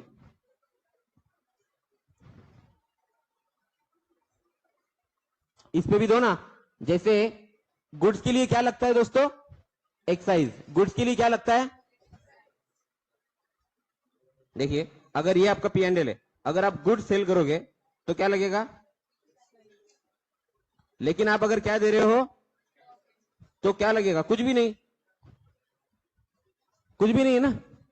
उन लोगों को बोला यार तू सर्विस दे रहा है, तो सर्विस पे तू इनडायरेक्ट टैक्स क्यों नहीं दे रहा है? बोले सर ऐसा कोई इनडायरेक्ट टैक्स ही नहीं है, ऐसा कोई नहीं, तुझे देना पड़ेगा। बोले है ही नहीं, ये देना पड़ेगा, है ही नहीं, तो लेके आते फिर हम। और 1994 में गवर्नमेंट ने लॉन्च किया सर्विस टैक्स। क्या लॉन्च किया? At the rate of 12.36%। कितना परसेंट? 12.36% क्या लॉन्च किया? और बोला क्यों ये लॉन्च किया? तो सर्विस सेक्टर से लोग बहुत पैसा कमा रहे हैं, लेकिन क्या नहीं दे रहे, इसलिए सर्विस टैक्स आया। फिर 94 के अंदर आया। अब धीरे धीरे धीरे धीरे धीरे धीरे 2005 आ गया। क्या आ गया? 2005 में स्टेट गवर्नमेंट भी बोलने लगा हमें भी कुछ पैसे का सोर्स चाहिए। क्या चाहिए? तो अब तक क्या क्या आ गया देखो। डायरेक्ट में क्या आया और इनडायरेक्ट में पहले क्या आया? कब आया? फिर सर्विस टैक्स आया। Yes no? डायरेक्ट में क्या आया? कब आया? Are you there? अरे बोलो। ये चलता रहा सिलसिला, सफर, कारवा, जर्नी चलता रहा। अचानक 2005 में बहुत बड़ी स्ट्राइक हो गई। तब आप शायद इस दुनिया में भी नहीं हो गया ना? हाँ, 2005 में नहीं थे ना? हाँ, नको रे बाळा, बरं तुझ्यात एवढं पण स्किल नाही का माझ्याशी लपून करशील तू हे सगळं? काय रे, जाऊ दे, पुढे तू इकडे, तू राईट अँगल ट्रायंगल मध्ये बैस पहिल्याच. हा, काटकोन त्रिकोणात बैस. ठीक, बस बस बस बस. हा हा, ठीक आहे ठीक आहे ठीक, ओके ओके. तो पण त्रास देतो तुला काय रे? ये तुम्हारा 11th का लेक्चर नहीं चालू है क्या? ये क्या चल रहा है? हाँ, ये प्रोफेशनल कोर्स चालू है इधर. ये राजा रानी की कहानी नहीं सुना रहा हूं मैं, इधर ध्यान दो, ठीक है? यस, ये 11th का ऑर्गेनाइजेशन ऑफ कॉमर्स का नहीं चालू इधर. ये भूल भी गए तो हो जाएगा, ठीक. वही IMP पास ये करके जाने का, पढ़ के जाने का, और वो IMP में से कुछ तो आता है. 4 बार ये क्वेश्चन एग्जाम में और हुआ है, ये वो नहीं चालू, ये लाइव चालू है कुछ तो दूसरा, ठीक है? इधर ध्यान दो, ठीक है? तो ये सिलसिला चलता रहा. 2005 में एक बहुत बड़ा स्ट्राइक हो गया. 2005 में सारे गवर्नमेंट, स्टेट गवर्नमेंट है इस बार. कौन से गवर्नमेंट? क्यों, मैं आपको बताता हूं. ये रेवेन्यू किसका है? ये रेवेन्यू किसका है? तो स्टेट को क्या मिला? अच्छा, ये जो पैसा कमा रहे सेंट्रल गवर्नमेंट, ये लोग रहते क्या है? स्टेट में। सही है ना? अपने स्टेट के लोगों से कौन पैसा कमा रहा है? फिर स्टेट ने बोला सेंट्रल को थोड़ा हमको दे, जाए गरी, कुछ नहीं देंगे हम तेरे को। बोले सर आप मेरी स्टेट के लोगों से मेरी स्टेट में आके पैसा कमा रहे हो और मुझे कुछ नहीं दे रहे हो, बहुत नाइंसाफी है। तो सही है कि नहीं? बोले तुम क्या चाहते हो? बोले हमें भी कुछ दो, थोड़ा पैसा हमको भी दो ना, हम हमारा स्टेट कैसे चला है? हर बार आपके सामने दे दो दे दो दे दो, सैलरी देनी है, ब्रिज बनाना है, रास्ता बनाना है। ठीक है सोचेंगे कुछ। नहीं सोचेंगे नहीं, बहुत बड़ा स्ट्राइक हो गया 2005 में। और 2005 में एक स्टेट गवर्नमेंट ने एक नया टैक्स इंट्रोड्यूस किया जिसका नाम था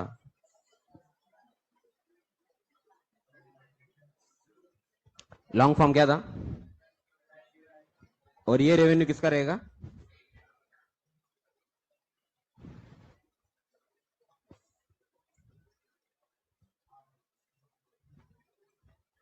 वैल्यू एडेड टैक्स।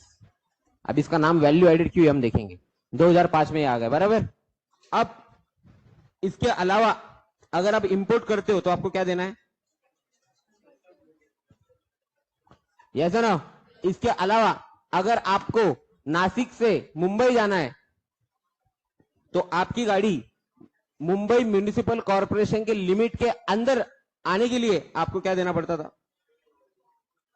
टोल तो हो गई छोटी सी बात, ऑक्ट्राय नाम का एक एक्ट था। क्या नाम था? ऑक्ट्राय, जिसे हिंदी में जकात कहा जाता है। जकात, जकात नाका सुना हो शायद आपने, तो नहीं, वो बंद हो गया ना वो बेटा, इसलिए आपके मतलब आपको समझ आने के पहले ये बंद हो गया। वो हम ही लोग हैं जिन्होंने सारा एक्ट में काम किया है। मैंने एक्साइज में भी किया है, सर्विस टैक्स में, मतलब मैं इतना पुराना नहीं हूं लेकिन किया है हमने। अब बोलेंगे कभी डायनासॉरच्या काळातले का तू? तो ऐसा नहीं है, ये सारे एक्ट में हमने काम किया। ठीक है, 2009 में सब थे, तो 9, 10, 11, 12, 13 तक सब कुछ था। 13 के बाद में थोड़ा चेंज हुआ। यहां तक किसी को प्रॉब्लम कुछ? अरे बोलो। तो अभी देखो आप हुआ क्या, 2005 के बाद में वही लोग जो बोलते थे कभी क्या हमको काम नहीं सर, हमें खाना खाने के लिए पैसा नहीं, वो लोग इतने प्रो हो गए अभी। क्या बोल रहे? Let's evade tax now. Tax चोरी करते हैं अभी, बहुत टैक्स देना पड़ रहा है। इस देश में रहने के लिए इतना टैक्स क्यों देना पड़ता है?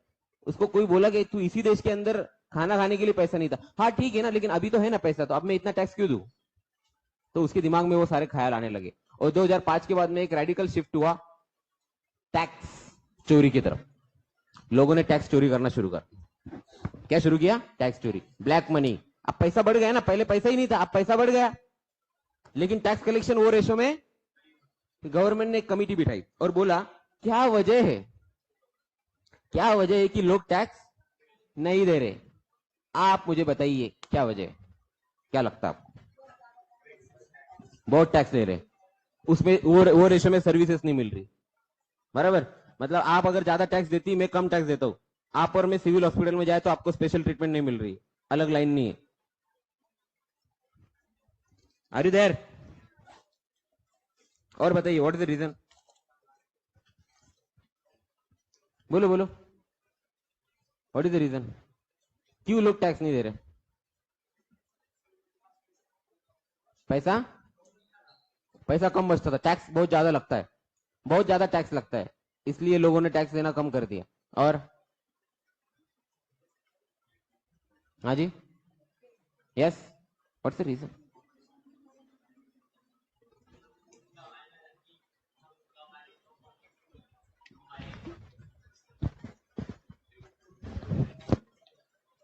हम कमा रहे तो हम ही क्यों भरे, बाकी भी लोग भरे ना थोड़ा थोड़ा। यस, तो इसके ऊपर गवर्नमेंट ने कमेटी बिठाई और 2005 में P Chidambaram was the finance minister 2005 में। तो उन्होंने 2006 के अंदर इंट्रोड्यूस किया, एक कमेटी बिठाई और वो कमेटी को बोला कि तुम रिपोर्ट दो लाके। कमेटी होती है ना, जैसे मैं ये 4-5 लोगों को बोलूंगा जाओ पूरे भारत में सर्च करो और ढूंढो लोग टैक्स क्यों नहीं दे रहे और मुझे एक रिपोर्ट लाके दो। इसको बोला जाता है कमेटी। अब ये कमेटी की मीटिंग हुई, ये कमेटी में इन्होंने बोला कि अपन क्या करते हैं, जो व्यापारी है इंडस्ट्रियलिस्ट उनका भी व्यू लेते हैं, जो ऑफिसर है उनका भी व्यू लेते हैं, और जो लोग टैक्स नहीं दे रहे उनका भी व्यू लेते हैं। सही कर रहे हैं ना वो लोग? तो इनका ये कमेटी के रिसोर्स सर्वे के बाद, रिसर्च के बाद ये बात सामने निकल के आई क्या, कि लोग टैक्स देने के लिए रेडी है, पर नंबर 1 रीजन, इतने जो एक्ट बना के रखे हैं ना, ये मैंने यहां पे लिखे, इसके अंदर +21 और एक्ट है इनडायरेक्ट टैक्स में। कितने? ये मैंने सिर्फ आपको वो लिखे जो अभी समझ सकते हैं, आपने तो अपना 8 दिन इस पे जाएगा। और कितने एक्ट थे दोस्तों? 21। उत्तर प्रदेश में एक एक्ट था, Uttar Pradesh sugar cane cess act नाम है, शुगर केन के ऊपर लगा दिया था उन्होंने। आ रही बात समझ में? तो कैसे काम करेंगे? तो अगर महाराष्ट्र के कोई आदमी को कोई काम करना है किसी और स्टेट में जाके, तो पहले वो स्टेट के लॉज समझो, वो स्टेट का काम कैसे होता है ये सब समझो। तो कैसे एक आदमी पूरे इंडिया में काम कर सकता है? Is it practically possible? Possible है?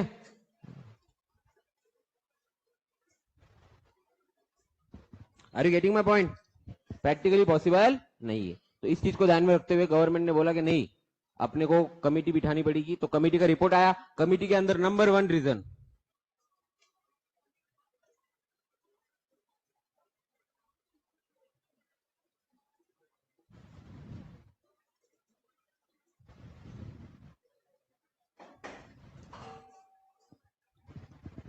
पहला क्या था? Multiple taxes. तो हर टैक्स के साथ कंप्लायंस करने से अच्छा लोग बोलते छोड़ो यार, ब्लैक में धंधा करते, कैश में धंधा करते, बताएंगे नहीं तो टैक्स भरने की जरूरत, इतने टैक्स लगा के रखे, हम काम करेंगे टैक्स दे, सीए के पास जाना पड़ता है बार बार। आ रही बात समझ में? यस, हर बार वो पैसे ले लेता है, बहुत खर्चा होता है। तो number of taxes, multiple taxes है। दूसरा,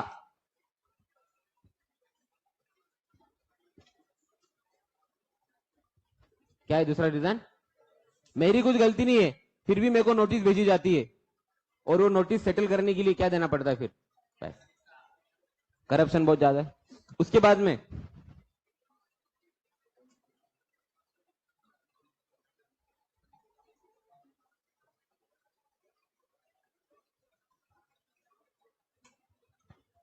जो लोग टैक्स भर रहे वो लोग भी बोल रहे थे अब हम नहीं भरेंगे। बोले क्यों? जो नहीं भर रहे उनके खिलाफ तुमने क्या एक्शन लिया? बिकॉज ऑफ, जैसे कि अभी ये सब टैक्स पे कर रहे, मैं नहीं कर रहा, तो मुझे कोई नोटिस नहीं आ रही, मेरे यहाँ पे कोई ऑफिसर भी आया, क्यों भाई टैक्स क्यों नहीं भरता?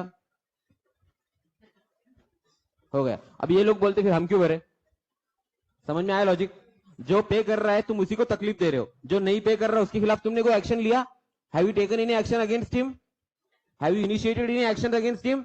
तो व्हाई शुड आई पे टैक्स? तो बोले बात तो सही है। समझ में आया? तो ये लोग डिसग्रंटल हो गए। डिसग्रंटल समझते आपको? रिबेल, नाराज, परेशान, दुखी, बागी, ऐसा ना? रिबेल हो गए ये लोग, हम भी नहीं देंगे, जाओ अभी। और ये लोगों ने क्या किया? ब्रेन ड्रेन करना शुरू कर दिया। ये बात मैं रियल बता रहा हूं, कमेटी की रिपोर्ट है। ब्रेन ड्रेन हो गया। तो जो लोग टैक्स पे कर रहे थे उन्होंने यहां तक बोल दिया कि हम हमारी नेक्स्ट जनरेशन को ये देश में नहीं रखेंगे, अभी हम उनको बाहर भेज देंगे। इतना तकलीफ हो रहा है, इतना टैक्स टेररिज्म हो गया है, तो ये बहुत गलत है। तो इसके ऊपर कमेटी बैठी और फिर 2009 में पहली बार P Chidambaram was the financial minister, उन्होंने बोला कि let's eliminate all the taxes and let's introduce a single tax जो गुड्स पे भी टैक्स लगाएगा और किस पे लगाएगा? सर्विस पे। And that's how he firstly mention name of GST in the year 2009। 2009 में पहले बार बोला एक ऐसा टैक्स आएगा जो गुड्स पे भी लगेगा और सर्विस पे भी लगेगा, और सारे इनडायरेक्ट टैक्स खत्म कर देंगे हम। बोले वाह क्या बात है। तब मैं नया नया आर्टिकलशिप में था, मेरा एज कितना होगा? 17 ईयर्स ओल्ड था मैं तब, 17 साल की उम्र होगी मेरी, 17 ईयर्स। तो आवाज में बोला यार क्या बात है, एक नया टैक्स आ रहा है। और फिर टेंशन भी था कि अब सिलेबस चेंज हो जाएगा। Are you there? Are you there? बहुत अच्छी बात है, ये तो नया टैक्स आ रहा है, नया टैक्स आ रहा है, नया टैक्स आ रहा है, क्या बात है। वो चक्कर में अपने इंस्टीट्यूट ने भी सिलेबस में से पुराना वाला कुछ हटा दिया। इंस्टीट्यूट प्रोएक्टिव काम करता है ना। और आए नहीं, देखिए कि 2009 से पॉलिटिकल वजह से ये हुआ नहीं। और इंट्रोड्यूस कब हुआ? जब मैंने सीए में एडमिशन लिया तब जीएसटी लॉन्च हुआ, और मैं सीए होने के 5 साल बाद जीएसटी इंप्लीमेंट हुआ। पॉलिटिकल इश्यूज, कोई हाँ बोल रहा है, कोई नहीं बोल रहा है। लोकसभा में हाँ बोल रहे, इधर नहीं बोल रहे, कुछ कंडीशन इधर है, कुछ कंडीशन उधर। Are you there? तो ये सब चलता रहा। फिर गवर्नमेंट ने बोला ठीक है हम जीएसटी लाएंगे, और जीएसटी के अंदर आपके सारे प्रॉब्लम सॉल्व करेंगे। बताइए क्या प्रॉब्लम है? तो बोले मल्टीपल टैक्सेस। अभी सिर्फ एक ही टैक्स रहेगा, क्या नाम रहेगा उसका? करप्शन। ठीक है, सब क्या कर देंगे? बोले सब लोग टैक्स नहीं भरते, अब सब भरेंगे, क्योंकि आप सब क्या रहेगा, और कोई भी नोटिस फिजिकल नहीं जाएगी। हम किसका यूज करेंगे? आर्टिफिशियल। तो आज के डेट में किसी को भी जीएसटी की नोटिस फिजिकली नहीं आती है, मेल पे आती है, तो कोई ऑफिसर नहीं डिसाइड कर सकता इसको भेजनी, इसको नहीं भेजनी, उसको भेजनी, इसको नहीं भेजनी। ये खत्म हो गया है। आपने कुछ गलती की है, हमें कुछ डेटा मिला इस सिस्टम से, ऑटोमेटिक जाएगा सिस्टम के थ्रू, आपको मेल आ जाएगा। मेल का जवाब 30 दिन में नहीं दिया, आगे एक्शन शुरू। फिर चाहे आप कोई मंत्री के बेटे क्यों ना हो। आज ये सिनेरियो है। Is it clear? अरे ऐसा ना, यस नो यस। तो ये एक पॉजिटिव साइड थी, ये एक पॉजिटिव साइड थी। अब लेकिन जीएसटी जब आ गया और जीएसटी जब शुरू किया, तब उसके बाद में गवर्नमेंट की क्या रिएक्शंस थी और क्या था। तो अब इसके अंदर में इंपॉर्टेंट पॉइंट पे आ रहा हूं कि सर जीएसटी का मेन पॉइंट क्या था? जीएसटी का मेन पॉइंट था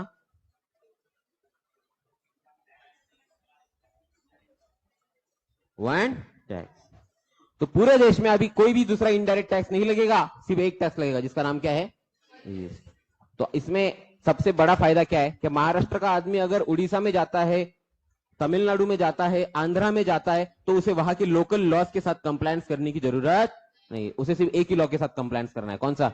जीएसटी। तो तुम ब्रांच खोल लो आंध्र प्रदेश में, तुम्हें आंध्र प्रदेश के अंदर आंध्रा वैट में रजिस्ट्रेशन लेने की जरूरत नहीं है, आंध्रा ऑक्ट्रा के अंदर जाने की जरूरत नहीं, आंध्रा के अंदर और कोई एक्ट होगा वो भी देखने की जरूरत, सिर्फ तुम्हें एक एक्ट पता होना चाहिए।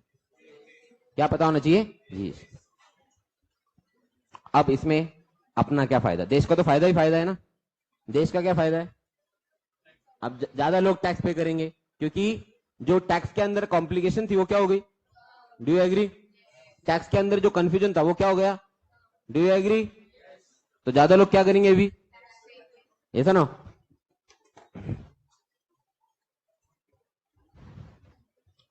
अरे एक पेज पे नाम लिख लेना यार, एक कोई पेज निकाल के ना नोटबुक से। Are you there? यहां तक कि समझ में आया सबको? बोलो बोलो जल्दी से। ज्यादा लोग टैक्स देंगे, do you agree with this? अब ये चीज के बाद में गवर्नमेंट ने स्टेट गवर्नमेंट को बोला कि देखो हमने जीएसटी का पूरा प्रपोजल रेडी किया है, आप लोग इस पे सिग्नेचर दे दो। क्या दे दो?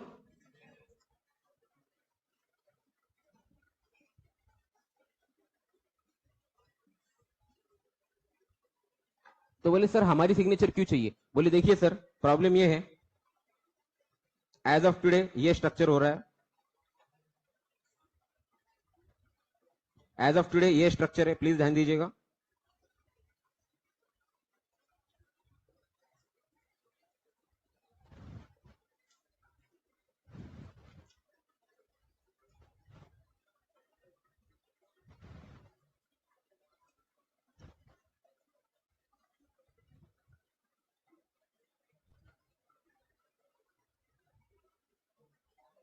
ये किसका रेवेन्यू है?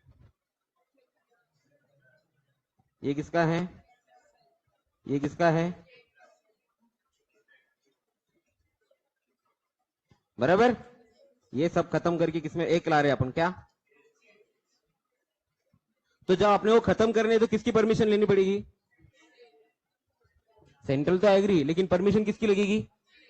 यहां पे मैंने सिर्फ 4-5 नाम डाले ना, ये 21 से ज्यादा थे, 21 से ज्यादा थे। अब इमेजिन कर लो अभी क्या क्या होता होगा तब, और तब लोग पागल हो गए होंगे, मतलब इतने लॉस के साथ कंप्लाई करते करते।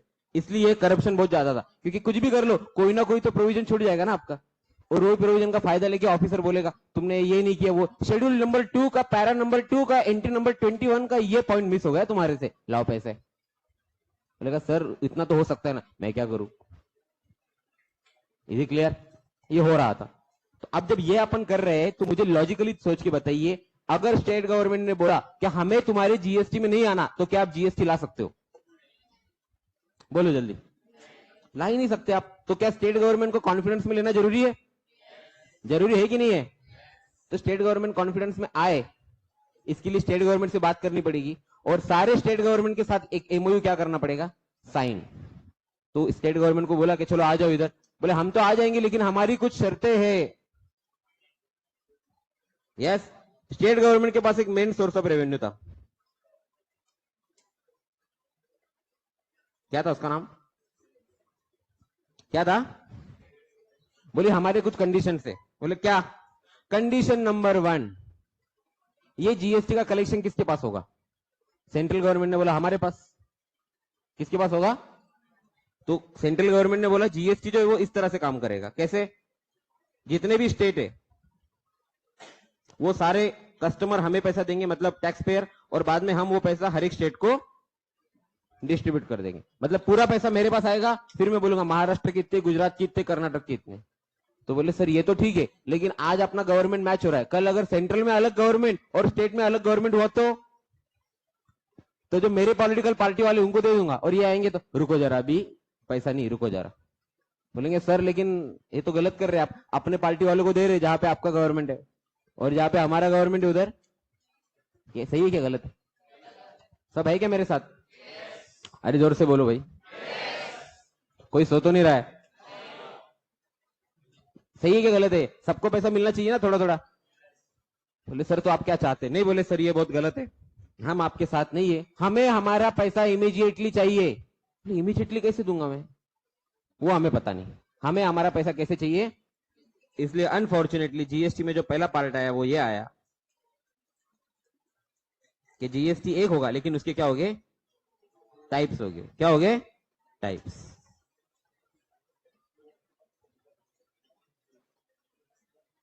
तो जीएसटी के टाइप्स कितने आज? टोटल 4 है वैसे तो, बराबर। पहला क्या है? ये किसका रेवेन्यू रहेगा? ये किसका होगा?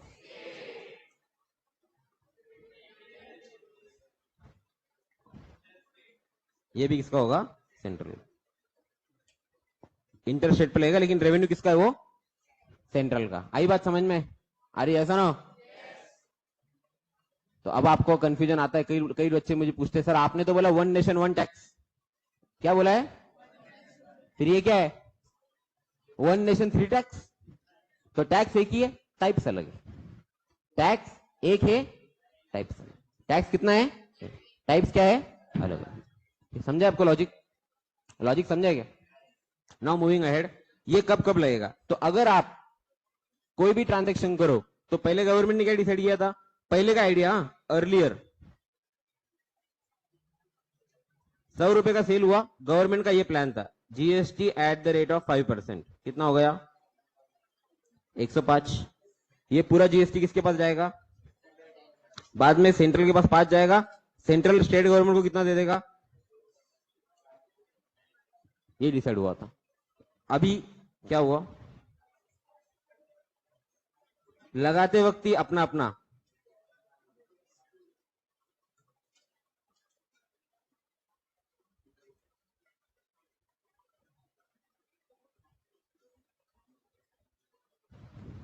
कोई किसको कुछ नहीं देगा, जो वो अपना अपना ले लेगा। समझ में आ गया?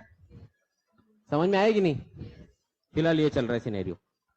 तो इसलिए कोई आपको बोले क्या है तुम्हारा जीएसटी, 1 नेशन 1 टैक्स बोलते हैं, 3 लगाते, तो उसने बोलने का ढोकले सुन, 80 केटी फेल, सुन ले, सुन ले, समझ ले बातों को पहले। टैक्स एक ही है, टाइप्स 3 है, समझे क्या? बातों को समझो पहले, टैक्स 3 नहीं है, टैक्स एक ही है। हम ऐसे लगा रहे क्या? CGST, VAT, excise, service tax, ऐसे लगा रहे क्या? सीजीएसटी एंड एसजी, दोनों में लास्ट में क्या है? जीएसटी। समझ में आया लॉजिक? तो दैट इज द डिफरेंस। तो पहले 5% लगता था, उसी को हमने स्प्लिट कर दिया। क्या कर दिया? स्प्लिट। लॉजिक समझेगी नहीं? तो इस तरह से ये टैक्स चार्ज होता है। तो अब फिलहाल गवर्नमेंट ने बोला कि ये हमारा कंडीशन है, तो गवर्नमेंट ने बोला ठीक है, स्टेट गवर्नमेंट बैठी है और central government, are you there? चलो पहली कंडीशन एक्सेप्टेड, करो साइन। बोले रुको और एक है। बोले तका है कुरकुर, क्या कुरकुर है तुम्हारा? बोले और एक कंडीशन है हमारी। बोले क्या कंडीशन है? तुमने बोला है क्या, जो जीएसटी है उसका मैक्सिमम रेट कितना परसेंट रहेगा? जीएसटी में मैक्सिमम रेट कितना है? कितना परसेंट है रे? 40% है, बराबर। मैक्सिमम कितना है? नहीं नहीं नहीं, मैक्सिमम वो 28 तो लग रहा है, लेकिन मैक्सिमम कहां तक लग सकता है? 40%। इसके ऊपर जा, हमारे 2 प्रोडक्ट है जिनके ऊपर 40 से ज्यादा है। कौन कौन सा? फ्यूल एंड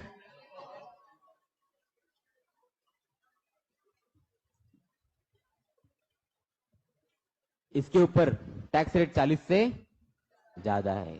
तो अगर तुमने इसको लेके आ गए, किस में लेके आ गए, तो हमारा रेवेन्यू क्या होगा? ऐसा कौन बोल रहा है? कौन बोल रहा है? तो सेंट्रल ने बोला भाई मैं भी यही बोलने वाला था, मेरा भी कम होगा, ये बात पे हाथ मिला ले। और अपन दोनों मिलकर डिसाइड करते हैं क्या अल्कोहल को और पेट्रोल को अपन जीएसटी में, ये हुई ना बात, कम ऑन। दोनों ने एग्री किया, यूनानिमसली एग्री किया, क्योंकि दोनों का रेवेन्यू कम होने वाला था। सर इसका मतलब क्या, सही समझे आप, पेट्रोल पे सेंट्रल गवर्नमेंट भी टैक्स लगाता है और स्टेट गवर्नमेंट लगाता है, दोनों मिलकर लगाते हैं। तो अगर 40 से कम हुआ तो दोनों का नुकसान है ना। तो दोनों ने हाथ मिला लिया कि तो अपन इसको पेट्रोल को जीएसटी में लाएगी ही नहीं। तो ये बात पे चर्चा भी हुई कि सर लोगों को पता चले, तो लोगों को क्या पता चलेगा, आधे तो इंस्टाग्राम देखते रहते, और जो बच्चे आधे वो बोलते मैं तो 100 का ही डालता हूं कितना भी महंगा हो। सोचेंगे तब जब थोड़ा चिंतन मनन विचार करेंगे ना उस पर, वो कर ही नहीं रहे बच्चा, ऐसा ना, तो उसको कोई टेंशन नहीं। यस, तो बोले सर लेकिन फिर भी ये गलत है, बोले छोड़ो ना। यस, इतना कोई सोच नहीं रहा है। इकोनॉमी के ऊपर बात करने के लिए थोड़ी ना टाइम है लोगों के पास, ऐसा ना। हाँ कोई मूवी आ जाए तो उस पर बात कर लेंगे भाई हम। यस, तो ये अनफॉर्चुनेट पार्ट है। तो फिर गवर्नमेंट ने बोला कि हाँ ये सही है, अभी एक काम करते, पेट्रोल को और अल्कोहल को दोनों को जीएसटी के एम्बिट के बाहर रखते। कहा रखते? एम्बिट के बाहर। Are you there? ये सुनो, एक प्रोडक्ट ऐसा है और जिसको इसके एम्बिट के बाहर रखा है।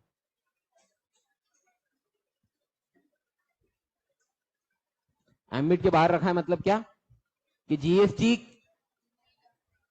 भी लगेगा, एक्साइज भी लगेगा और वैट भी लगेगा, पुराने वाले भी लगेगी और नया भी लगेगा।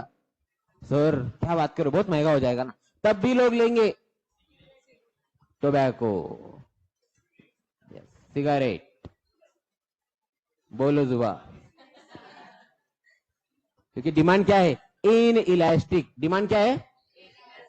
डिमांड इन इलास्टिक होने का मतलब क्या होता है दोस्तों, प्राइस कितनी भी हो जाए तो भी लोग, तो इसको टेक्निकल भाषा में बोलेंगे irrespective of change in price demand will keep increase. अब आपके अंदर का सोशल वर्कर जागा हो जाएगा नहीं क्या, सर ये तो गलत है, इस तरह से गवर्नमेंट पैसा कमा रहा है लोगों की जिंदगी के साथ खेल के, बहुत गलत हो रहा है सर ये, इसके खिलाफ आवाज उठानी चाहिए। तो गवर्नमेंट ने आवाज उठाई ना, सिगरेट के ऊपर प्रिंट किया ना, सिगरेट पीने से क्या होता है, तो लोगों ने पहचान बना ली। अगर वो मतलब लोग ये बोलते वो कैंसर का फोटो प्रिंट वाला दो ना, ओरिजिनल दो ना वो कैंसर का फोटो प्रिंट वाला, ये लोगों ने पहचान बना ली। लोगों को तो अब गवर्नमेंट ने फायदा उठाया, कुछ भी हो जाए लोग तो पीने वाले ही है और लोग खाने वाले, क्यों ना इससे रेवेन्यू कमाया जाए। समझ में आएगी बात आपको? तो ये एक प्रोडक्ट है। इन टाइप के गुड्स को क्या बोला जाता है, याद रखना।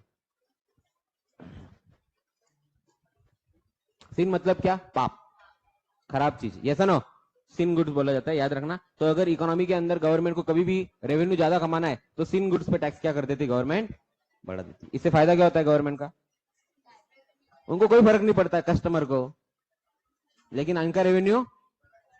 अभी आप सोचिए, लोग ये टोबैको खाते हैं, उस पर एक्साइज भी है, वैट भी है और जीएसटी भी है, उसके बावजूद वो 6 या 10 रुपए को मिलती है, तो उसके अंदर होता क्या होगा ये समझो। प्रॉफिट पकड़ गया तो कंटेंट की कॉस्ट क्या होगी सोचो अभी आप, फिर भी लोग खाते हैं उसको। और गवर्नमेंट ही चीज का क्या उठा रहा है। सही है क्या गलत है, मैं अपना काम वो नहीं, अपना काम है फैक्ट फाइंडिंग करना।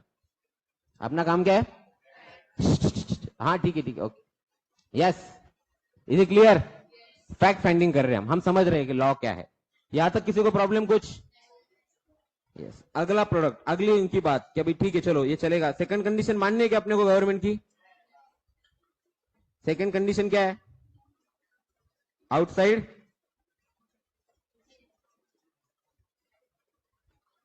हैप्पी, बोलो जल्दी से, अगले पॉइंट पे मैं जा रहा हूं। अभी भी है कंडीशन उनकी, और एक बोले क्या है ऋतु, अजून एक और एक कंडीशन है हमारी, आपको एक्सेप्ट करना होगी वरना मैं एमओयू, हम जा रहे हैं वापस। बोले रुको रुको बैठो बैठो। अब स्टेट गवर्नमेंट को तो रिक्वेस्ट करनी पड़ेगी, अगर उन्होंने एमओयू साइन नहीं किया तो आप जीएसटी ला सकते हैं क्या, क्योंकि अगर उन्होंने साइन नहीं किया एमओयू तो वैट कंटिन्यू होगा कि नहीं, वो 21 एक्ट भी कंटिन्यू हो गए, तो लोग इनको पकड़ के मारेंगे लोगों गवर्नमेंट को, क्या भाई तुमने ये क्या लेके आए, जीएसटी प्लस वैट। सही है ना, जिंदगी की तलाश में हम मौत के पास आ गए। सही है ना, पुराना वाला ही अच्छा था जैसा भी था, ये क्या है कॉकटेल, जीएसटी आधा लग रहा है आधा वैट लग रहा है, पॉसिबल है क्या। तो बोले नहीं नहीं ये गड़बड़ है, तो कुछ भी करके स्टेट को एग्री करना ही पड़ेगा अपने को अभी। तो स्टेट गवर्नमेंट ने और एक कंडीशन रखी, क्या सर आपका जीएसटी आने की वजह से मेरा रेवेन्यू कम हो सकता है। ऐसा कौन बोल रहा है, बोले कैसे कम होगा, हो सकता है, क्या पता लोग एग्री ना हो जीएसटी देने के लिए, क्या पता लोग इसका मिसयूज करे, क्या पता लोग कुछ नया नया तरीका ढूंढ निकाले। बोले तो मुझे गारंटी चाहिए कि मेरा पैसा मुझे मिलेगा। बोले मतलब, तो देखो स्टेट गवर्नमेंट ने कुछ फैक्ट्स एंड फिगर्स रखे। आर यू देयर, देखो 2007, ये बात कौन सी ईयर में चल रही है, 2017 में, तो उसने 2013 से कैलकुलेशन रखा। देखो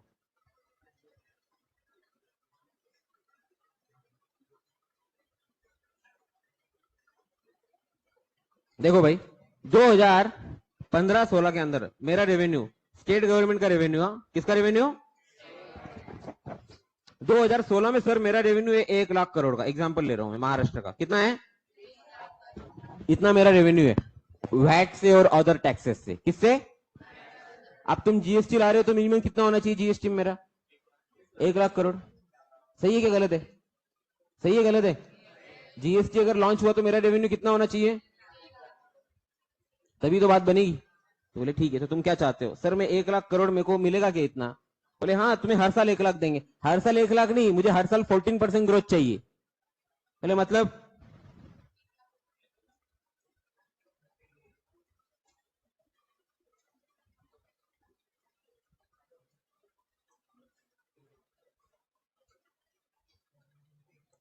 ये मेरा एस्टिमेटेड है, क्या है मेरा, ये मेरा एस्टिमेटेड रेवेन्यू है, इतना रेवेन्यू मेरे को मिलेगा क्या हर साल, बोलो।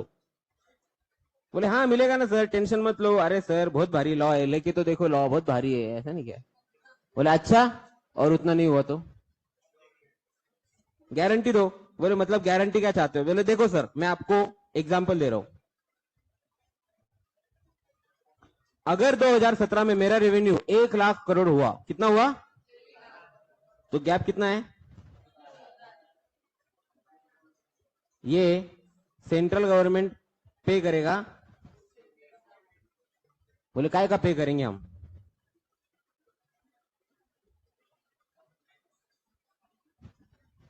क्या नाम दिया उसको, जितना हमारा estimated revenue minus actual revenue में गैप आएगा, उतना पैसा कौन किसको देगा, कौन किसको देगा, सेंट्रल गवर्नमेंट किसको देगा। बोले काय का कंपेंसेशन, हमारी थोड़ी गलती है रेवेन्यू कम आया तो जीएसटी हमको लाना है क्या, जीएसटी किसको लाना है, तो तुम्हें इतनी गारंटी लेनी पड़ेगी, किसको गारंटी लेनी होगी, कि हम तुम्हें गारंटी देते क्या हर साल तुम्हारा रेवेन्यू कितने % से बढ़ेगा। ऐसा कौन बोल रहा है, किसको, आ गई बात समझ में, यस नो, यस यस।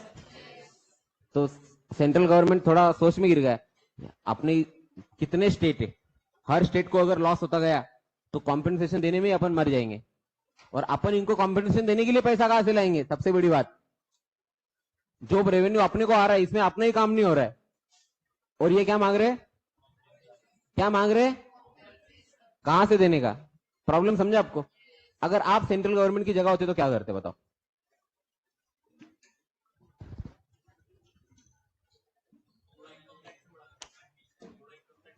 थोड़ा इनकम टैक्स बढ़ा देते, इनकम टैक्स बढ़ा देते बराबर, थोड़ा, ओके।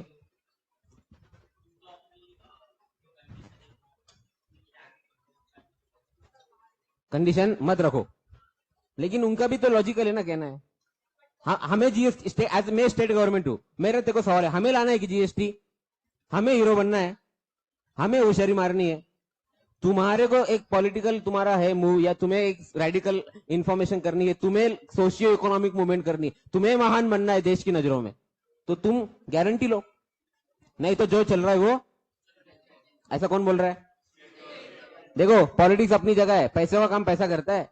कल अगर मेरे स्टेट में मेरे स्टेट एम्प्लॉय की सैलरी देने को पैसा नहीं रहेगा तो तुम दोगे क्या?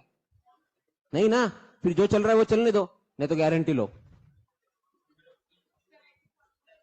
14% तो इन्फ्लेशन रेट बराबर है ना सर? इन्फ्लेशन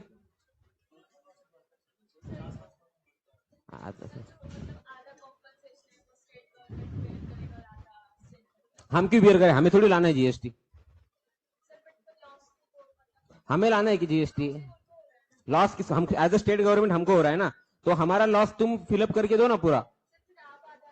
हम क्यों आधा ले? हमें थोड़ी लाना है जीएसटी।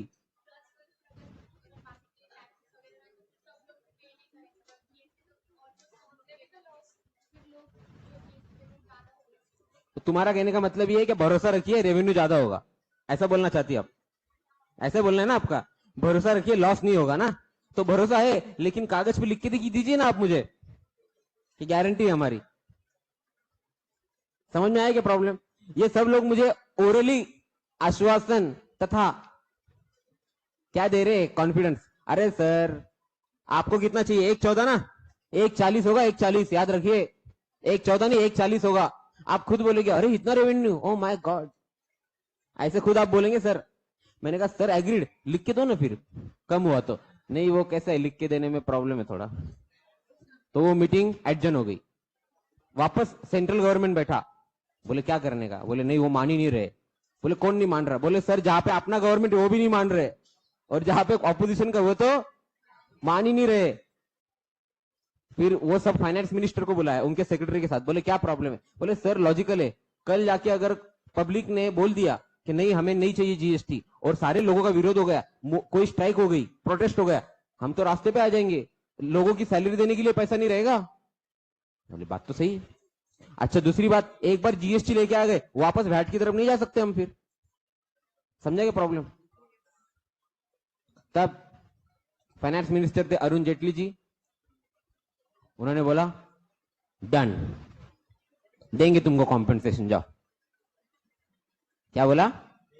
देंगे तुमको कॉम्पेंसेशन, अगर कम गिरा मैं दूंगा पैसा, कम गिरा पैसा मैं दूंगा, मेरी गारंटी है। अब बोल दिया उन्होंने। फिर वो उनके सब वापस, उनका भी व्हाट्सएप ग्रुप होगा ना, उसमें बोले काय रे काही पण कस काय काही पण असं कस काय द्यायचे पैसे, कस काय द्यायचे आता? बोल तो दिया, ऐसा ना, प्रॉमिस तो किया है, और ये वाला प्रॉमिस नहीं, promise are mean to be broken, ये निभाना पड़ेगा। ये किस पे दिया है? राइटिंग में दिया है, ये वो वाला प्रॉमिस नहीं, मैंने ऐसे ही बोल दिया था। कैसे देंगे? तो वहां पे फिर गवर्नमेंट ने एक दिमाग लगाया, let's introduce one more tax. अभी तक आपने कितने देखे?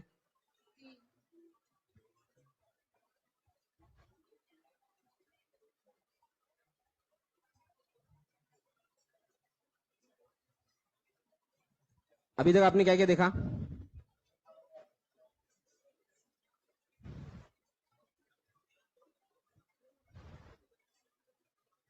14% अनरियलिस्टिक है तो फिर ठीक है मत लाइए जीएसटी, ऐसा वो बोल रहे थे स्टेट गवर्नमेंट। क्या रहता है, जब आप निगोशिएशन के लिए बैठते हैं ना, तो सामने वाले की बार्गेनिंग पावर ज्यादा है, तो you have to agree with them. यही निगोशिएशन का फॉर्मूला होता है। सामने वाले की निगोशिएशन पावर आपसे ज्यादा है तो आपको उनकी बात माननी पड़ेगी, नहीं तो आप छोड़ दीजिए बात। समझा कि आपको उसका क्वेश्चन क्या था? वो बोला 14% बहुत ज्यादा है, ठीक है मग नका आणू जीएसटी, चला। अरे रुको रुको रुको यार, तुम जाने की बातें क्यों करते हो? खाना वाना खा के जाओ। नहीं खाने खाने का मत रखो सर। क्यों? तुम फिर बोलोगे कि जीएसटी ले लो। हमें जब तक हमारे टर्म्स पे जीएसटी नहीं आता हम एक्सेप्ट नहीं करेंगे। But Arun ji was very you can say broad minded leader and risk लिया उन्होंने। तो सीजीएसटी जो है ये किसका रेवेन्यू? एसजीएसटी किसका रेवेन्यू? बराबर। आईजीएसटी भी किसका रेवेन्यू है? सेंट्रल का, बराबर। यूटीजीएसटी किसका रेवेन्यू है? अब यूनियन टेरिटरी भी किसकी होती है? टेक्निकली सेंट्रल की होती है, बराबर है ना? तो ये टेक्निकली किसका रेवेन्यू हुआ? और इसके बाद में इन्होंने बोला अपन कॉम्पेंसेशन देने के लिए एक नया एक्ट पास करेंगे जिसका नाम रहेगा जीएसटी कॉम्पेंसेशन सेस। और ये पूरा पूरा किसका रेवेन्यू है? अब ये लगेगा किस पे, ये किस पे लगेगा, तो ये उन प्रोडक्ट पे लगेगा जो हाई वैल्यू आइटम है। तो हर लग्जरी कार पे सेस लगता है, लग्जरी कार समझती है आपको, लग्जरी कार पे सेस लगेगा। ओके, उसके बाद में सीन गुड्स, सीन गुड्स बताए ना अभी आपको, क्या होते हैं सीन गुड्स, टोबैको, सिगरेट, इन पे भी क्या लगेगा, सेस। उनको फर्क नहीं पड़ता है ना, 10 रुपए की चीज है, कल 15 हो गई, हाँ ठीक है 15 तो 15 लेनी तो पड़ेगी भाई, कंज्यूम एडिक्शन है, कंज्यूम करना ही पड़ेगा। Are you there?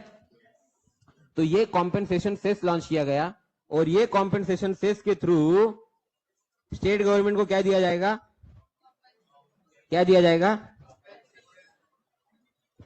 ये बात सेंट्रल गवर्नमेंट ने उस मीटिंग में नहीं बोली, एमओयू साइन कर लिया, सब एग्री हो गया, और बाद में इसको लॉन्च किया। समझे आप बात को, या ऐसा ना हो? अब जब ये लॉन्च किया तो स्टेट गवर्नमेंट उधर पहुंचा, बोले सर ये सेस आप कौन से लोगों से ले रहे हो, ये लोग कहां रहते, कहां रहते बोलो, किसके स्टेट में रहते, तो इसके अंदर थोड़ा हिस्सा हमारा भी बनता है। तो बोले आता तू एकदम घरी जाए म्हणे,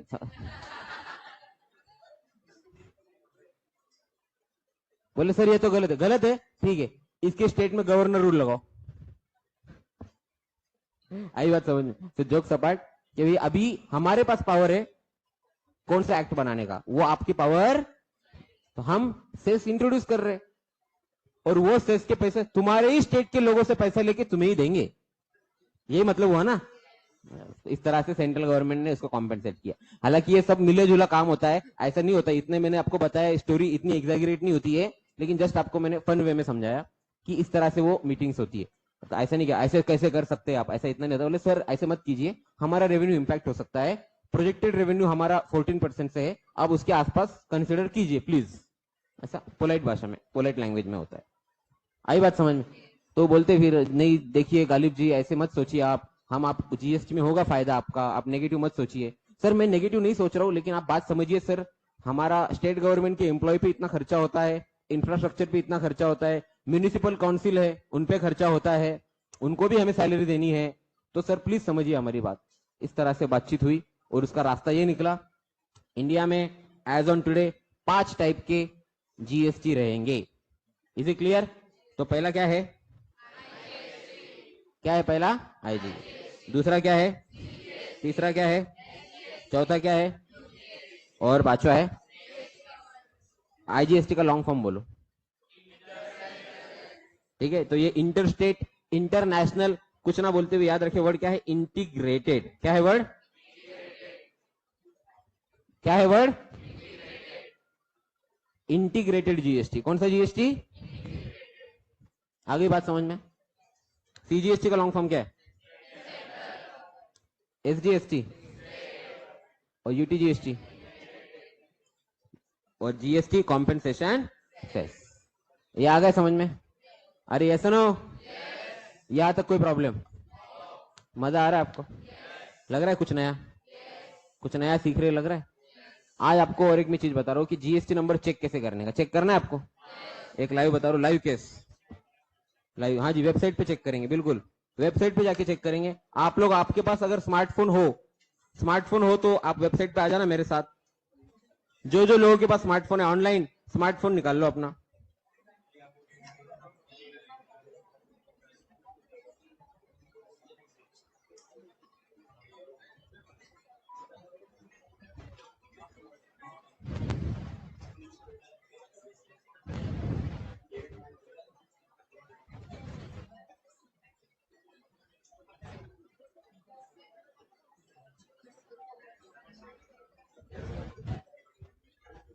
जीएसटी की वेबसाइट पे आ जाइए, यहाँ पे आ जाइए जो स्क्रीन पे दिख रहा है, जीएसटी की वेबसाइट पे जाके सर्च टैक्स पेयर, या गूगल पे टाइप कीजिए search tax payer GST, search GST number, ऐसे टाइप कीजिए, आपको ये विंडो ओपन होगी, ये विंडो पे आ जाइए आप।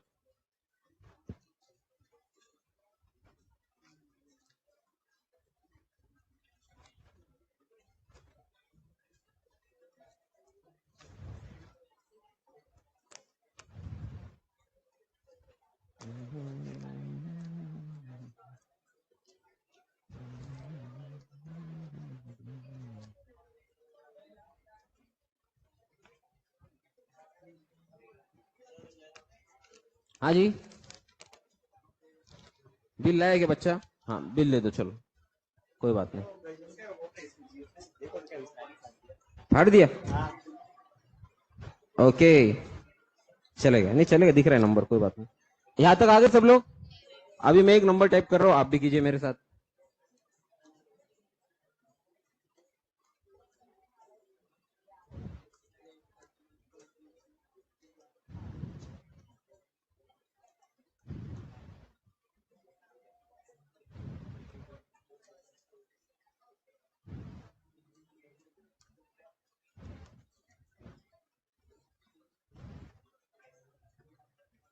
किया टाइप?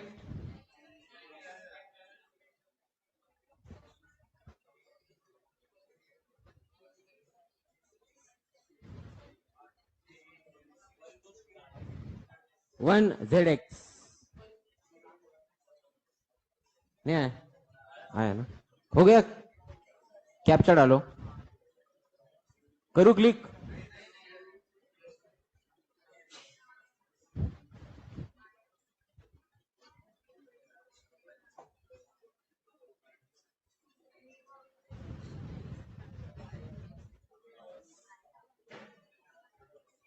डन।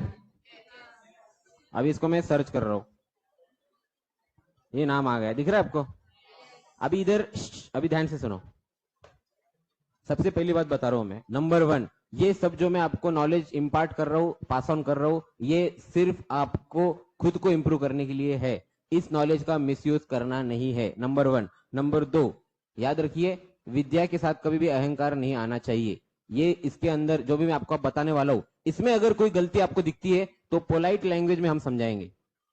अगर आपने इसका नॉलेज का कभी भी मिसयूज करने की कोशिश की, एग्जाम्पल फ्री में खाना खा लेना, पैसे कम देना, वहां पे जाके इंप्रेशन मारना, अपने साथ कोई है एक्सेट्रा एक्सेट्रा, उसके ऊपर इंप्रेशन मारने के लिए इसको यूज करना, अगर ये सब आपने हरकत की, हो सकता है आप सक्सेस हो जाओ, लेकिन आप पे बैकफायर होगा किसी ना किसी दिन।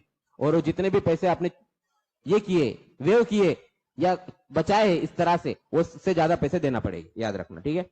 इसका मिसयूज कभी नहीं करना। चलो अब मैं जो भी बता रहा हूं ध्यान से सुनो। लीगल नेम के अंदर आता है पैन कार्ड वाला नाम। कौन सा नाम? पैन कार्ड पे उस आदमी का नाम क्या है, तो उसका नाम ये है। ट्रेड नेम में आता है दुकान का नाम क्या है, शॉप का नाम क्या है, तो शॉप का नाम क्या है? ग्रीनफील्ड कृष्णा, मतलब ये रेस्टोरेंट है गेस। हाँ, कब से चालू है? सर क्या बात कर रहे हो, जिस दिन जीएसटी है उस दिन ही नंबर लिया, सो फास्ट। तो ऐसा नहीं था, जो लोग ऑलरेडी रजिस्टर्ड थे ना वैट में, जीएसटी आने के पहले क्या था? वैट था, याद है ना? एक्साइज था, याद है ना? वो लोगों को गवर्नमेंट ने डायरेक्ट नंबर दे दिया, उनको वापस रजिस्ट्रेशन करने की जरूरत, मतलब 30 जून आ गया तो 30 जून को ये 5 लोग हैं, तो तुम जीएसटी में वैट में रजिस्टर्ड हो, तुम्हें डायरेक्ट जीएसटी नंबर दे दिया, ये रहा तुम्हारा जीएसटी, कल से धंधा शुरू। इजी है ना? इसलिए इनका इफेक्टिव डेट क्या आती है? 1 जुलाई। अभी एडमिनिस्ट्रेटिव ऑफिस का मतलब क्या है?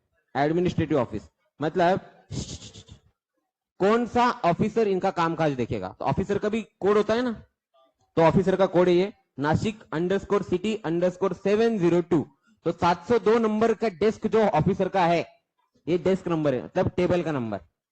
702 नंबर के टेबल पे जो आदमी बैठेगा ऑफिसर, वो इनका काम देखेगा। काम देखेगा मतलब वो इंचार्ज है, वो क्या है उनका? इंचार्ज।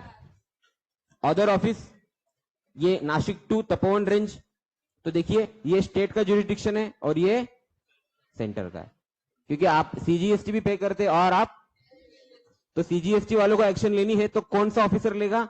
ये रेंज का। कौन से रेंज का? कौन सा रेंज है सर? ये ऐसे कैसे नाम दिया तपोवन? तो एरिया के, तपोवन, कॉलेज रोड, द्वारका, पंचवटी, समझ में आया? ऐसा। दुकान का एड्रेस क्या है? 1326। किसके दुकान का? टैक्स पेयर है। किसके? Principal place of 1326 country liquor shop, Ghas Bazar, फाल्की road, Bhadrakali, Nashik. इधर है ऑफिस? मेरे को तो नहीं लगता। ये कौन सा एड्रेस है? ये ले लो। यहां पे मतलब पहला जो एरर मिला है, मैं फ्रॉड नहीं बोल रहा हूं। क्या बोला मैंने वर्ड? जोर से बोलो। मैं वापस बता रहा हूं, मैं जो भी आपको सिखा रहा हूं इसका मिसयूज करना नहीं है। अगर आपको ये एरर मिला है, अभी क्या एरर मिला हमको, प्रिंसिपल प्लेस ऑफ बिजनेस क्या है, किधर का है, भद्रकाली। एग्जैक्टली तो जो अभी का होटल है उसका additional place of business add करना चाहिए एज पर लॉ। आई बात समझ में? तो आप क्या बोलेंगे पोलाइटली, सर मैंने आपका नंबर सर्च किया तो जो एड्रेस है वो पुराना आ रहा है, प्लीज उसको अपडेट कर दीजिए सर। ये सही तरीका है बात करने का।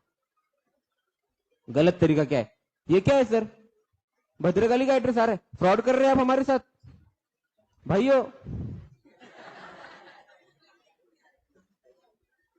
फिर वो बोलेगा अरे नहीं भाई, नहीं नहीं ऐसे कैसे सर, इधर एड्रेस गलत आ रहा है, how you can do so, you are just playing with the economy sir, this is wrong. देखा मेरे को कितना आता है ना, देखा मेरे को आता है इतना, मैं बहुत टैलेंटेड हो जाए, बाजू वाले को इंप्रेशन नहीं क्या, देखा ना, आई एम बॉर्न टैलेंटेड। हाँ ये नहीं करना है, तो उनको समझाओ। अब इसमें क्या होता है, कई बार जो शॉपकीपर है, दुकानदार है, उसको पता भी नहीं होता, उसको पता भी नहीं होता, उस सीए को बोला रहता है उसने कि सर मेरा एड्रेस चेक कर लेना, सीए भी भूल गया रहता है, आपने याद दिला दिया।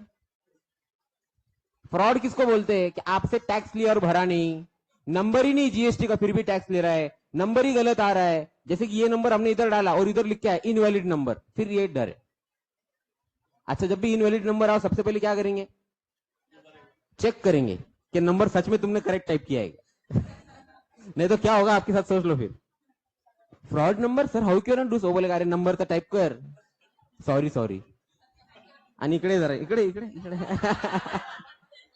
इकडे नहीं नहीं सर, नहीं चल चल रोक कर चल फिर भाग जाओगे आप, ऐसा नहीं करना। समझ में आ गया क्या? तो अपने को मिसयूज नहीं करना है, पोलाइटली बताएंगे सर आपका एड्रेस है ना पुराना वाला आ रहा है, आपका ये एडिशनल प्लेस ऑफ बिजनेस अगर होगा, एडिशनल प्लेस मतलब क्या, एक से ज्यादा प्लेस, तो उसे भी आप जीएसटी के पोर्टल पे क्या कर लीजिए, ऐड अपडेट कर लीजिए। क्लियर है? वेदर आधार ऑथेंटिकेटेड हम समझाऊंगा आपको, मतलब आधार का ओटीपी ऑथेंटिकेट किया है क्या, ये सिंपल सी प्रोसेस होती है। ई केवाईसी हुई कि नहीं, एडिशनल ट्रेड नेम है क्या, नहीं है। अच्छा ये काम क्या क्या करेंगे, रिटेल, सर्विस, रेसिपिएंट और होलसेल। मेन चीज तो इन्होंने डाली नहीं इसमें, रेस्टोरेंट सर्विस। कौन सी जरूर सर्विस, एरर नंबर 2, कौन सी सर्विस नहीं आ रही है, एचएसएन भी देखिए इनका, मतलब हम क्या क्या कर सकते हैं, अल्कोहल बेवरेज, अल्कोहल मिलता है क्या इधर, मुझे तो नहीं लगता मिलता होगा, मैं भी तो गया हूं इधर यार। हाँ माहिती ना, म्हणून तो सांगतोय मी, आप मुझे देख के लगेगा नहीं आपको, लेकिन मैं गया हूं यार। हाँ हाँ आपको हाँ तू विजय दाविले वाला वाटतं आम्हाला नहीं गया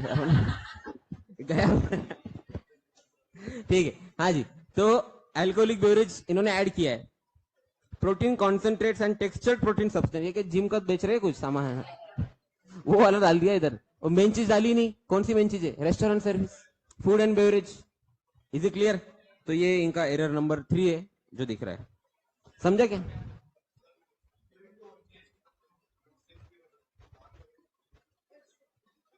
हम बेच सकते हैं ऐसा बोला है, बेचा क्या, बेचेंगे तब देखेंगे, पर वो ऐसा नहीं होता है, क्योंकि जनरली ये टाइप के जो होटल्स है वो बार बार, ये फैमिली होटल है, मतलब फैमिली वाले बार नहीं रखते, ऐसा नहीं बोल रहा हूं मैं, लेकिन सेक्शन अलग होता है। अगर आप देखो बारबेक्यू में देर इज बार सेक्शन, बराबर, लेकिन वो अलग सेक्शन होता है, बराबर। yes. अब मैं आ रहा हूं मेन पॉइंट पे, show filing table.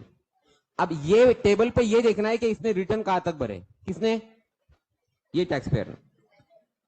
Financial year कौन सा चल रहा है अभी,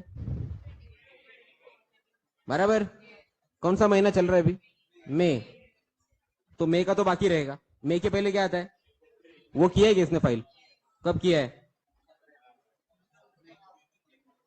बच गया है ना, ठीक है नो प्रॉब्लम, बच गया, ठीक है। लेकिन फिर भी बाकी 3 पॉइंट तो मिले ना आपको, 3 पॉइंट तो मिलेंगे नहीं, तो 3 पॉइंट में आप थोड़ा सा कर सकते हो, सर इतने चेंजेस कर लीजिए, पोलाइटली बात कीजिए, ये ना, पोलाइटली बात, पोलाइटली वे में भी लोग इंप्रेस हो जाते हैं, अच्छे से बात कीजिए, सर देखिए ऐसा ऐसा, फिर आप बोल सकते see my nature is that I don't scold on in, हारे कळलं नसल ना आता कौतुक करत राहतो ऐसा ना, I don't scold on, I am very polite person, I don't fight with anyone, आराम से बात कर, ज्यादा अपने को हड़बड़ी मचानी नहीं, आराम से बोलो। ये समझ में आ गया आपको? अरे समझे कि नहीं? अच्छा दोनों तरफ देखो, 3B भी फाइल किया, और ये 2 टाइप के रिटर्न होते हैं, मैं समझाऊंगा आपको थोड़ी दिन में। ये भी अप्रैल का हुआ है, ये भी अप्रैल का हुआ है, दोनों अप्रैल के फाइल है। तो अभी आप 3 काम क्या करने वाले हो इस टाइप के काम में? सर आप क्या बेचते हो वो इधर आएगा, जो dealing in goods and service है दिख रहा है आपको, क्या बेचते हो इधर आएगा। तो अगर आपको कोई जीएसटी नंबर दिखे और वो जो बेच रहा है वो आपको, वो इसमें नहीं है, तो आप उसको याद दिलाओ। हाँ जी हाँ, इनको याद दिलाओ कि सर आप जो प्रोडक्ट बेच रहे हो वो है ही नहीं इधर, इसको क्या करो आप, अपडेट। क्या वर्ड यूज करेंगे? अपडेट। दूसरी चीज, सर आपका जो नेचर है बिजनेस का, आप होलसेल रिटेल वगैरह नहीं कर रहे हो, आप मेन क्या चला रहे हो? रेस्टोरेंट। क्या चला रहे हो आप? रेस्टोरेंट। वो नहीं, सर्विस जो है वो अलग है और रेस्टोरेंट का अलग से ऑप्शन है,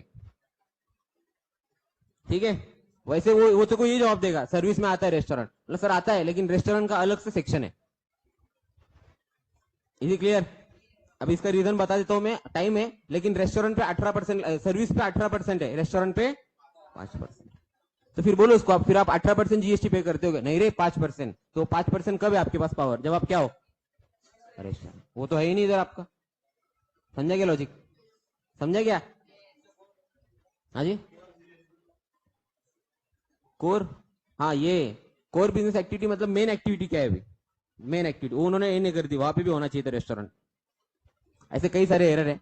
अब इसमें से आधे से ज्यादा एरर जो है ये हो सकता है जो आदमी उनका रजिस्ट्रेशन ले रहा था उसके वजह से हो, उसने उतना ध्यान, उनका जो आदमी, उसने उसके सीए ने उसके बच्चे को बोल दिया होगा कोई काम पे होगा, चल कर ले तू, और इतना ध्यान नहीं दिया होगा।